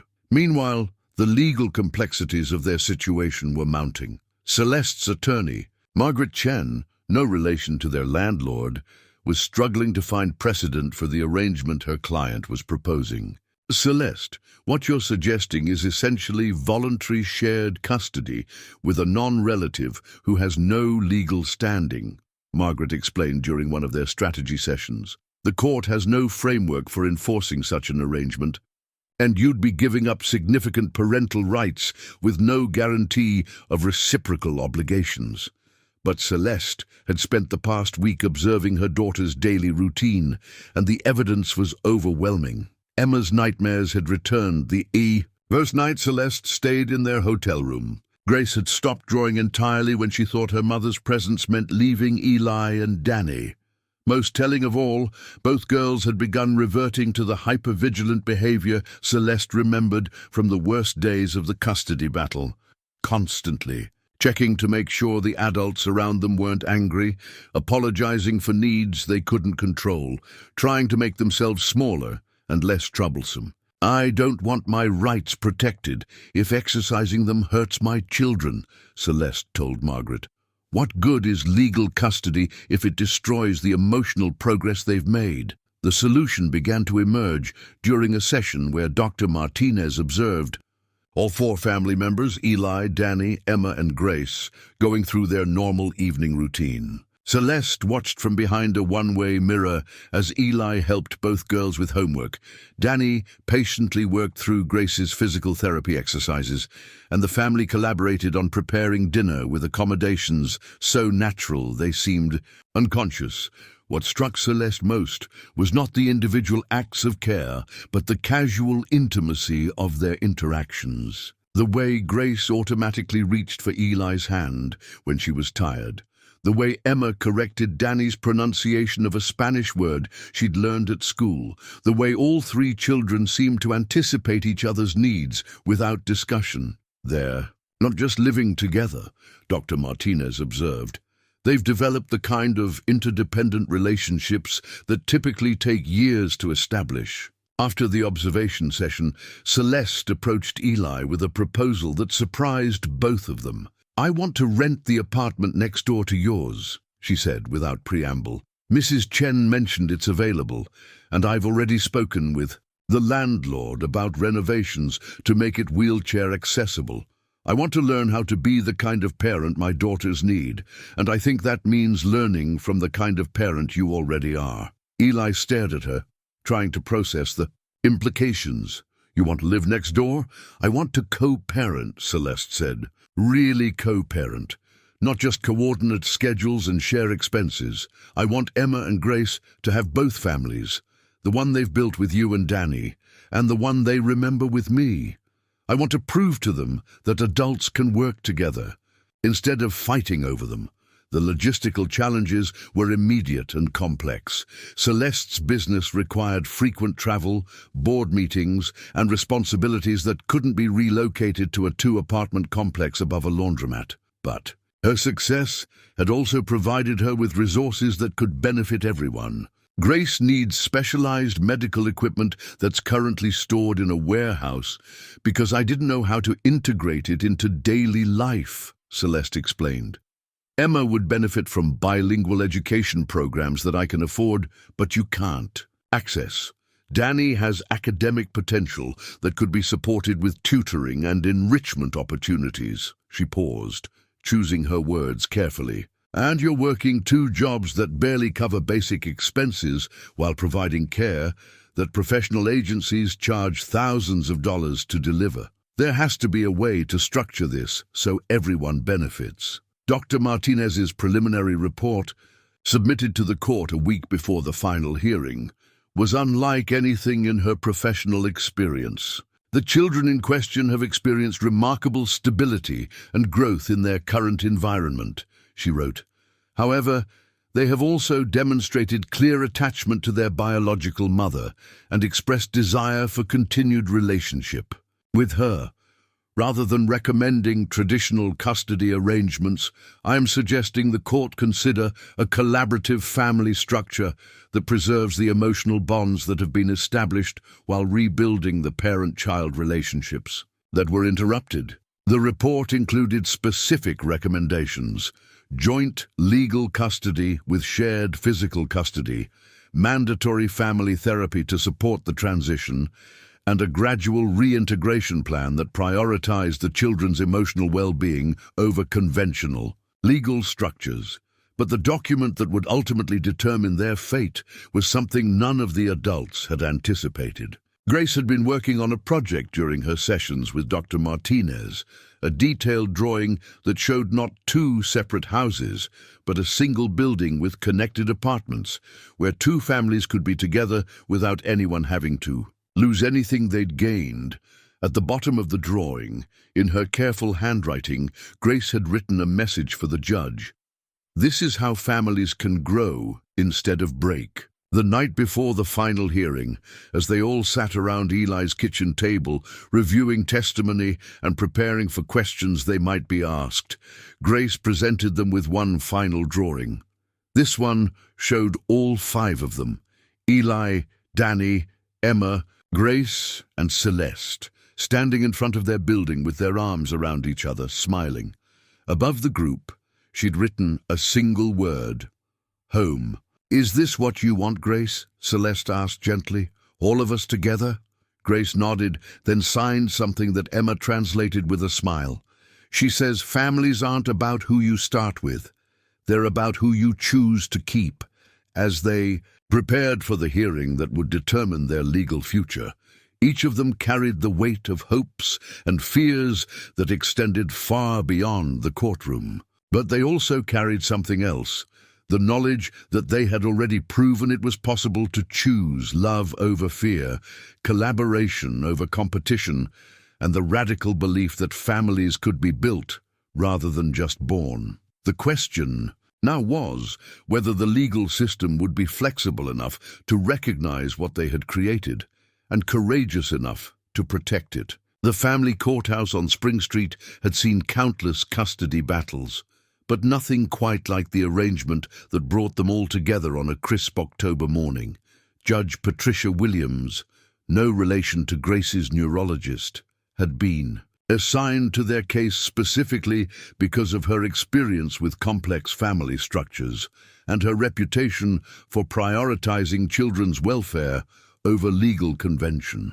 The courtroom was smaller than Eli had expected, with wood-paneled walls that absorbed sound and made even whispered conversations feel significant. Celeste sat at one table with her attorney, while Eli, who had finally accepted Celeste's offer to hire legal representation for him, sat with a family law specialist who specialized in unconventional custody arrangements. But the most unusual aspect of the hearing was that Emma and Grace were present, something Judge Williams had specifically requested after reviewing Dr. Martinez's report and Grace's drawings. "This court has reviewed the comprehensive family evaluation conducted by Dr. Sarah Martinez," Judge Williams began, her voice carrying the authority of someone who had made decisions affecting families for over 2 decades. "The situation before us today is unprecedented in my experience, but the welfare of these children requires that we consider all options rather than defaulting to conventional approaches." She looked directly at Emma and Grace, both of whom sat in the front row between Eli and Celeste, with Dany beside them for moral support. "Emma and Grace, I know this is probably scary, being in a courtroom with all these adults talking about your future, but I want you to know that your voices are the most important ones here today. No decision will be made without considering what you want and what you need." Emma nodded solemnly, while Grace raised her hand slightly, the gesture of a child who had something important to say. "Yes, Grace?" Grace looked around the courtroom, taking in the lawyers, the court reporter, the formal atmosphere that seemed designed to make children feel small. Then she signed something to Emma, who stood to translate. "Grace wants everyone to know that she can speak for herself," Emma said clearly. "She doesn't talk much, but she can when it's important." Judge Williams smiled, the first genuine expression of warmth since the proceedings had begun. "Grace, would you like to tell us what's important to you about where you live and who takes care of you?" Grace wheeled herself forward slightly, her small voice carrying clearly in the quiet courtroom. "I want to live where people aren't sad about my wheelchair," she said, each word carefully chosen. "And I want Emma to not worry about being left. Again, and I want Eli to not have to choose between working and taking care of us. And I want Mommy to learn how to braid hair and make grilled cheese sandwiches." The specificity of her requests drew quiet laughter from several people in the courtroom, but Grace wasn't finished. "Emma and I made a list," she continued, producing a folded piece of paper from her pocket, "of what we need to be safe and happy. Do you want to see it?" Judge Williams accepted the paper with the gravity due an official document. The list, written in Emma's careful printing with illustrations by Grace, was comprehensive. Medicine for Grace, that doesn't make Eli worry about money. School for Emma, where teachers know her name. Hugs when we have bad dreams. Someone to help. With homework, who doesn't get mad if we don't understand Dany to be our brother forever. Mommy to visit but not take us away from our family. A place where Grace's wheelchair fits through all the doors. People who remember that Emma is smart even. When she's scared, art supplies for Grace that don't have to be shared. Everyone to love each other instead of fighting. Judge Williams read the list aloud, her voice growing softer with each item. When she finished, she looked at the assembled adults. This list represents a level of emotional intelligence and practical wisdom that frankly surpasses most of the custody requests I see from adults. These children know exactly what they need to thrive. She turned to Emma. "Emma, can you tell me how you would feel if you had to choose between living with Eli and Dany or living with your mother?" Emma's face went pale, and she looked back and forth between the two adults who represented her only sources of security. "I don't want to choose. Choosing means someone gets left out, and we've been left out before. It feels terrible." "And what would make you feel safest? If everyone could live close together, so we could have both families, but nobody had to be alone." Judge Williams made notes on her legal pad, then addressed Celeste directly. "Mrs. Marlowe, you have full legal custody. Rights to these children. You could simply request their immediate return, and this court would be obligated to grant that request, barring evidence of abuse or neglect, which is not present here. Why are you proposing a shared arrangement?" Celeste stood, her usual boardroom, confidence tempered by the vulnerability of the moment. "Your Honor, I spent 2 months searching for my daughters, and when I found them I discovered they were healthier, happier, and more secure than they had been in my care. As their mother, my priority has to be their well-being, not my legal rights. Are you prepared to share custody with someone who has no biological or legal connection to your children?" "I'm prepared to do whatever is necessary to ensure that Emma and Grace continue to thrive. If that means sharing custody, sharing decisions, sharing their daily care with the man who has proven he can provide what I couldn't, then yes, absolutely." Judge Williams turned to Eli. "Mr. Rivera, you're being offered an arrangement that would give you unprecedented authority over children who are not legally yours. Are you prepared for the responsibilities that would entail?" Eli looked at Emma and Grace, remembering the night he'd found them behind the dumpster, scared and abandoned. "Your Honor, I've been caring for these children for months without any legal authority. I've made medical decisions, educational choices, and daily parenting decisions based on love and common sense. Having legal recognition wouldn't change my commitment. It would just make it official. And if conflicts arise, Between you and Mrs. Marlowe regarding the children's care, then we'll work them out the same way any co-parents do. Through communication, compromise, and keeping the children's needs at the center of every decision. Judge Williams consulted her notes, then looked at Dany, who had been sitting quietly throughout the proceedings. Dany, this arrangement would significantly change your family structure. How do you feel about that? Dany stood with the serious demeanor of a 12-year-old who'd learned to navigate adult complexities beyond his years. Your Honor, Emma and Grace are already my sisters in every way that matters. Making it legal just means other people will understand what we already know. And having Mrs. Marlowe as part of our family means Grace can get the medical care she needs and Emma can go to better schools.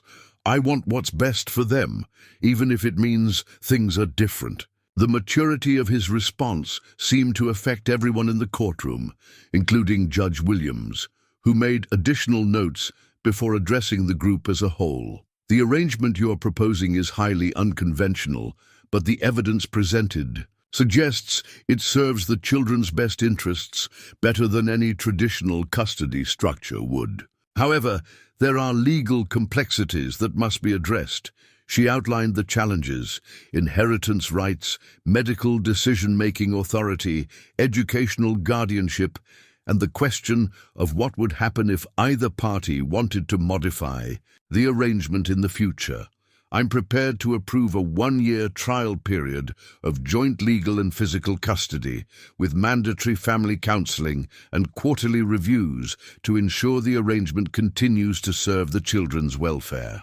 But I want explicit agreements about decision-making, financial responsibilities, and dispute resolution. As the lawyers began discussing the technical aspects of drafting the custody order, Grace wheeled herself closer to the judge's bench and raised her hand again. Yes, Grace.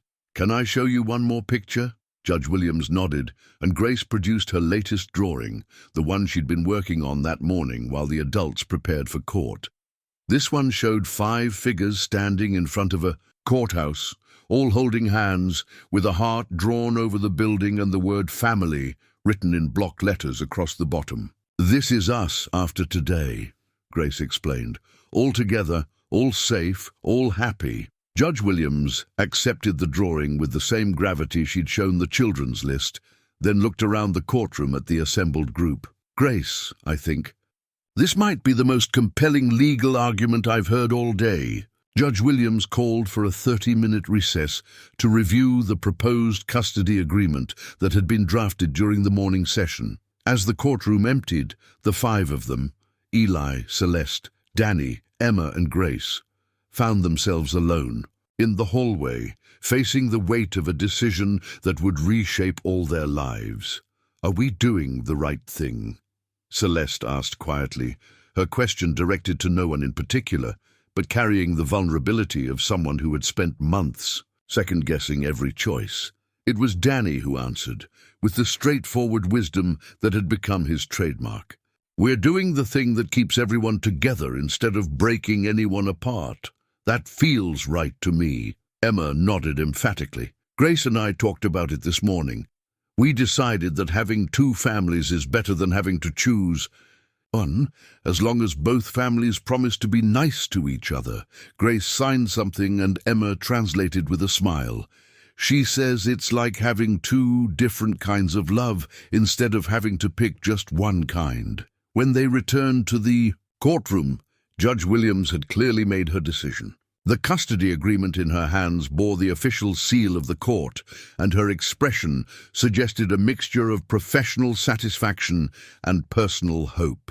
After careful consideration of all testimony, evidence, and the children's clearly expressed preferences, this court approves the joint custody arrangement proposed by both parties with the following specific provisions. She read through the agreement methodically, each point representing hours of negotiation between lawyers who had never before crafted such an unconventional document. Joint legal custody would be shared equally between Celeste Marlowe and Eli Rivera, with both parties having authority to make medical, educational, and welfare decisions for Emma and Grace.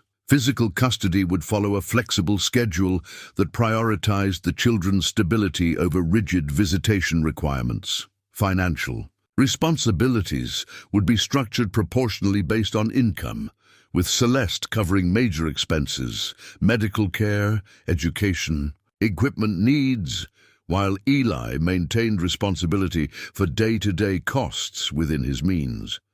Most importantly, the agreement included provisions for what they had dubbed family preservation, clauses that required mediation rather than litigation if conflicts arose, and that prioritized maintaining the children's relationships with all family members, including Dany, who was granted legal sibling status in recognition of his role in the girl's care. "This arrangement is unprecedented in my courtroom," Judge Williams continued, "but it represents the kind of creative problem-solving that family law should strive for when traditional structures don't serve children's needs." She looked directly at Emma and Grace. "This means that you'll have two homes, two families, but one legal structure that protects all your relationships. Eli will legally be your guardian alongside your mother, and Dany will officially be your brother in the eyes of the law." Grace's face lit up with a smile that transformed her usually serious expression. Emma began bouncing slightly in her seat, a physical manifestation of excitement she'd been suppressing throughout the formal proceedings. But Judge Williams wasn't finished. "However, this arrangement comes with significant responsibilities for all the adults involved. You are promising this court, and more importantly these children, that you will prioritize their welfare over any personal conflicts or convenience issues that may arise." She addressed Celeste and Eli directly. "You are entering into a co-parenting relationship that will require constant communication, mutual respect, and the ability to put aside your own needs when they conflict with what's best for Emma and Grace. Are you both prepared for that level of commitment?" Both adults nodded, though Eli could see the nervousness in Celeste's eyes that probably matched his own. Co-parenting biological children with an ex-spouse was challenging enough. Co-parenting adopted children with someone you'd known for less than 2 months required a leap of faith that none of their preparation had fully prepared them for. "Mrs. Marlowe, you're giving up exclusive custody of your children and accepting legal equality with someone who has no biological connection. And to them, are you certain this is what you want?" Celeste stood, her voice steady, despite the magnitude of what she was agreeing to. "Your Honor, I've learned that what I want and what my daughters need aren't always the same thing. This arrangement gives them what they need, and it gives me the opportunity to learn how to be the mother they deserve. Mr. Rivera, you're accepting legal responsibility for children whose medical, educational, and developmental needs may exceed your financial resources. How will you manage those responsibilities?" "The same way I've been managing them for the past 2 months, Your Honor, with help from people who care about Emma and Grace, with creativity when resources are limited, and with the understanding that love doesn't require a specific income level to be effective." Judge Williams made final notes on the custody order, then signed it with the kind of deliberate ceremony that marked significant legal moments. "By the authority vested in me by the state, I hereby grant joint legal and physical custody of Emma, Rose Marlowe and Grace Elizabeth Marlowe to their biological mother, Celeste Jane Marlowe, and to Eli Santos Rivera, with all rights, responsibilities, and authorities that such custody entails." She paused, looking at the family assembled before her. "This is now a legally recognized family structure, as valid and protected as any traditional arrangement. Congratulations to all of you." The moment the gavel came down, Grace wheeled herself directly to Eli and threw her arms around his waist, her usual reserve completely abandoned in favor of pure joy. Emma immediately joined the hug, wrapping her arms around both Grace and Eli as if she could physically hold their new family together. Dany moved to include Celeste in the group embrace, his instinctive kindness extending to the woman who had just become his legal family member, despite having no biological connection to him. Celeste hesitated for just a moment. the successful businesswoman, uncertain about physical affection with children who were still rebuilding their trust in her. But Emma reached out and pulled her into the huddle, and suddenly they were all connected in a tangle of arms and emotions that felt both fragile and unbreakable. "We did it," Emma whispered, her voice muffled against Eli's shoulder. "We're all in family now, really, really family." Grace pulled back enough to look at each of their faces, then began signing rapidly. Emma laughed and translated. "She says now we need to go home and celebrate with ice cream and maybe pizza, and she wants to make a new drawing of our family with the judge's signature on it so everyone knows it's official." As they gathered their belongings and prepared to leave the courthouse, each of them carried the weight of promises made and futures reimagined. But they also carried something else, the knowledge that they had created something entirely new. Together, a family structure that honored both love and law, both biology and choice. Outside the courthouse, Celeste's driver waited with the black sedan that had first brought her to their neighborhood. But today, it felt less like a symbol of invasion and more like a bridge between the world they'd built and the expanded possibilities that lay ahead. "I have a proposition," Celeste said, as they stood on the courthouse steps, her professional confidence returning now that the legal uncertainties had been resolved. "Mrs. Chen mentioned that the apartment building next to yours is for sale. What if we bought both buildings and renovated them into the kind of connected family compound Grace drew in her pictures?" Eli looked at her in amazement. "You want to buy the whole block?" "I want to invest in our family's future," Celeste corrected. "Grace needs accessible spaces, Emma needs stability, Dany deserves his own room, and you deserve to not worry about rent payments while you're raising our children." Grace began signing excitedly, and Emma translated with growing enthusiasm. "She says that sounds like the picture she's been drawing all along. 2 families, 1 building, everyone together, but still having their own space." As they walked toward the car that would take them back to the neighborhood where their unconventional family had first formed, Dany asked the question that had been weighing on all their minds. "What happens now? I mean, we know what the legal stuff says, but what does it actually mean for how we live?" It was Grace who provided the answer, her voice clear and certain as she spoke from her wheelchair. "It means we get to keep being us, but with more people to love us and more ways to take care of each other. And it means when people ask us to explain our family, we can show them the judge's paper that says it's real." Real. Yes, Eli thought, looking at the group assembled around Grace's wheelchair. That was exactly what they had become. Not a temporary arrangement or an emergency solution, but a real family, legally recognized and carefully constructed, built on the radical premise that love was expansive rather than limited, and that the best families were often the ones that chose each other rather than simply accepting the circumstances of birth. 6 months later, the sound of construction had become the daily soundtrack of their transformed lives. The renovation of both apartment buildings was nearing completion, and what had once been a cramped living space above Chen's laundry was evolving into something Grace had envisioned in her earliest drawings, a place where multiple families could coexist without anyone having to sacrifice the connections they'd built. Eli stood in what would soon be the shared kitchen of their connected living space, watching through the new picture windows as Grace directed Dany and Emma in planting flowers in the accessible garden Celeste had designed. Grace's wheelchair moved easily along the smooth pathways that connected all areas of their expanded home, and her voice, used more frequently now that she felt secure in being heard, carried clearly as she explained which flowers would bloom. "When the tulips come first," she was telling Emma, with the authority of someone who had spent hours researching seasonal gardening. "Then the daffodils, then the roses. So we'll have something beautiful growing all spring and summer?" Emma nodded, seriously, treating Grace's botanical wisdom with the respect due an expert. At 7, Emma had grown into her role as both little sister and fierce protector, her confidence blooming alongside her sense of security.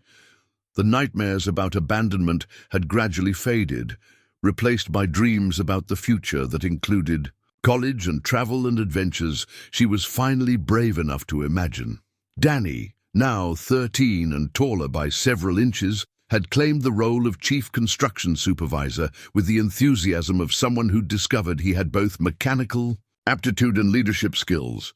The technical training program Celeste had arranged for Eli had sparked Dany's interest in engineering, and he'd begun talking about architecture and design with the passion of someone who'd found his calling. "Dad," Dany called through the open window, "Grace wants to know if we can install the bird feeder today so she can watch from her art table while she draws."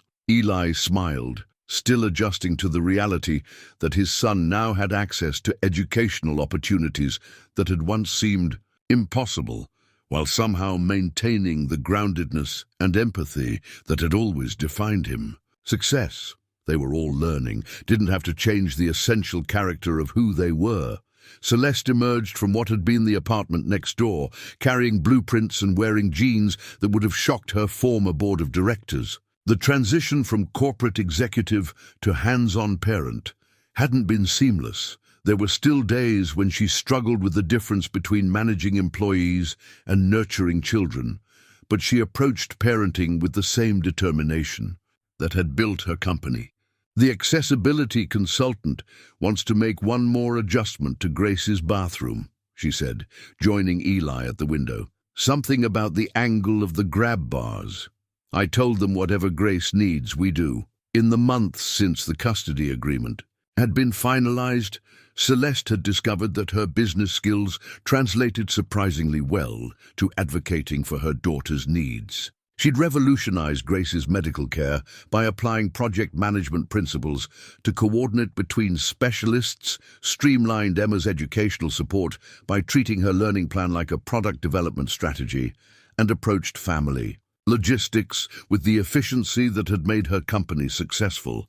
But more importantly, she'd learned to braid hair while listening to Grace's stories about her day. She'd mastered the art of making grilled cheese sandwiches that met Emma's specific requirements for crispy but not burned, buttery but not greasy.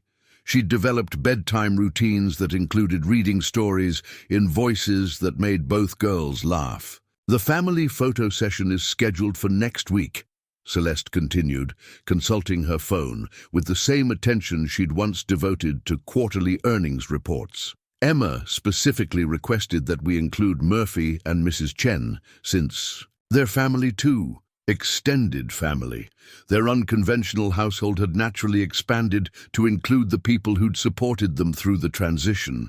Murphy had become the grandfather figure he'd never expected to be, teaching Dany carpentry skills and saving special treats for the girls. Mrs. Chen had claimed the role of honorary grandmother, sharing Chinese culture and language with children, who absorbed new traditions as naturally as they'd adapted to everything else. The neighborhood itself had been transformed by their presence. Celeste's investment in the building renovation had sparked other improvements. Small businesses reopening, long-time residents feeling empowered to stay rather than being displaced by gentrification, and a sense of community that honored both. Long-time residents and newcomers, have you decided about the job offer? Celeste asked, though her tone suggested she already knew Eli's answer. The HVAC company Murphy's brother-in-law managed had offered Eli a supervisory position that would double his income and provide benefits for the entire family. It was an opportunity that had become possible only because of the technical training Celeste had funded, but that felt earned through months of hard work and study. I talked to the girls about it last night, Eli said. Emma wants to know if more money means we can get a bigger fish tank. Grace wants to know if it means you won't have to work as many weekend hours. Celeste's schedule had been the most difficult aspect of their new family structure. Her company required travel, board meetings, and responsibilities that couldn't be completely delegated. But she'd restructured her role to prioritize family time often conducting video conferences from the kitchen table while Grace, Drew, and Emma practiced reading aloud. "I've been thinking about that," Celeste said. "What if I stepped back from day-to-day operations and focused on strategic development? I could work from home most days, travel less, and still maintain the company's direction." It was a conversation they'd been building toward for months. The recognition that their family structure required both parents to make compromises that prioritized the children's needs over individual career ambitions. Grace's voice carried through the window, calling both adults to come see something important. They found her in the garden, pointing excitedly at a small green shoot that had emerged from the soil where they'd planted seeds just weeks earlier. "It's growing," Grace announced, with the wonder of someone witnessing a miracle. "I planted it, and now it's growing into something beautiful." Emma crouched beside her sister, examining the tiny plant with scientific precision. "Grace says that's like us. We were planted together, and now we're growing into something beautiful too." Dany rolled his eyes with the affectionate exasperation of an older brother. "That's kind of a weird metaphor, but I guess it works." Grace signed something that made Emma giggle, then translated for the adults. "She says Dany thinks he's too old for metaphors, but he still sleeps with the stuffed elephant Mrs. Chen gave him." "Grace!" Dany protested, but he was laughing too. As evening approached, they gathered around the dinner table that had been expanded to accommodate their growing family. The meal was a collaborative effort. Eli's cooking skills, Celeste's organizational planning, and the children's assistance with everything from setting the table to choosing the music that played softly in the background. Grace had prepared a special presentation for the occasion, unveiling her latest artistic project with the ceremony it deserved. This drawing was larger than her usual work, mounted on construction paper and decorated with the careful detail that had become her signature style. It showed their building as it would look when the renovation was complete, with gardens and accessible pathways and windows that glowed with warm light. But this time, the people in the drawing were engaged in specific activities that captured their daily life. Eli cooking in the kitchen, Celeste working at a computer while Emma read beside her, Dany teaching Grace to use tools in his workshop. Space. And all of them gathered around a dinner table that was obviously meant to represent this very moment. At the bottom of the page, Grace had written a title in her careful handwriting, "Our Family, Growing Together." "Grace," Celeste said softly, "this is beautiful, but you forgot something." Grace examined her work with the critical eye of an artist, searching for whatever omission her mother had noticed. "You forgot to sign it," Celeste continued. "Artists always sign their work so people know who created something beautiful." Grace considered this, then picked up her crayon and added her signature in the corner. Not just her name, but Grace Rivera Marlowe, claiming both family names with the confidence of someone who knew exactly where she belonged. Rivera Marlowe. Emma asked, "Can I be Emma Rivera Marlowe too?" "If that's what you want," Eli said, understanding that names like families could be chosen rather than simply inherited. Emma nodded emphatically. "I want to be both. I want to be all of us." As they finished dinner and began the evening routines that had become sacred, homework help, bath time for the girls, bedtime stories that now included all three children, Eli reflected on the journey that had brought them to this moment. 9 months ago, he'd been a man struggling to provide for one child, working multiple jobs just to keep their heads above water. Tonight, he was part of a family that had redefined what prosperity meant, not just financial security, but emotional abundance, not just individual survival, but collective thriving. Grace fell asleep to the sound of Emma reading her a story about brave princesses and magic kingdoms, while in the next room, Dany worked on homework with the kind of focused concentration that came from knowing his education was valued and supported. Celeste moved quietly through the house, checking locks and turning off lights, her evening routine now including responsibilities she'd never imagined but had come to cherish. And in the quiet of the night, as Eli made his final rounds through their expanded home. He paused at the window that looked out over their neighborhood. The view included Murphy's diner, where their story had begun, Mrs. Chen's laundromat, where they'd first found shelter, and the small playground where Grace had learned to navigate her wheelchair with confidence, and Emma had discovered the joy of making friends. On Grace's art table, illuminated by the soft light from the hallway, sat the family photo they'd taken the previous week, all 5 of them, plus Murphy and Mrs. Chen, gathered in front of their renovated building with smiles that captured the contentment of people who'd found exactly where they belonged. The photo sat beside Grace's latest drawing, and together they told the story of a family that had been built rather than born, chosen rather than assigned, and strengthened rather than divided by the challenges they'd faced together. Outside, the city continued its restless evolution, neighborhoods changing, families adapting, communities discovering new ways to care for their most vulnerable members. But inside their home, something timeless and essential had taken root, the understanding that love, when given freely and received gratefully, had the power to transform not just individual lives, but the very definition of what family could mean. As Eli turned off the last light and headed to bed, he carried with him the knowledge that tomorrow would bring new challenges, new opportunities, and new chances to prove that the best families were often the ones brave enough to grow beyond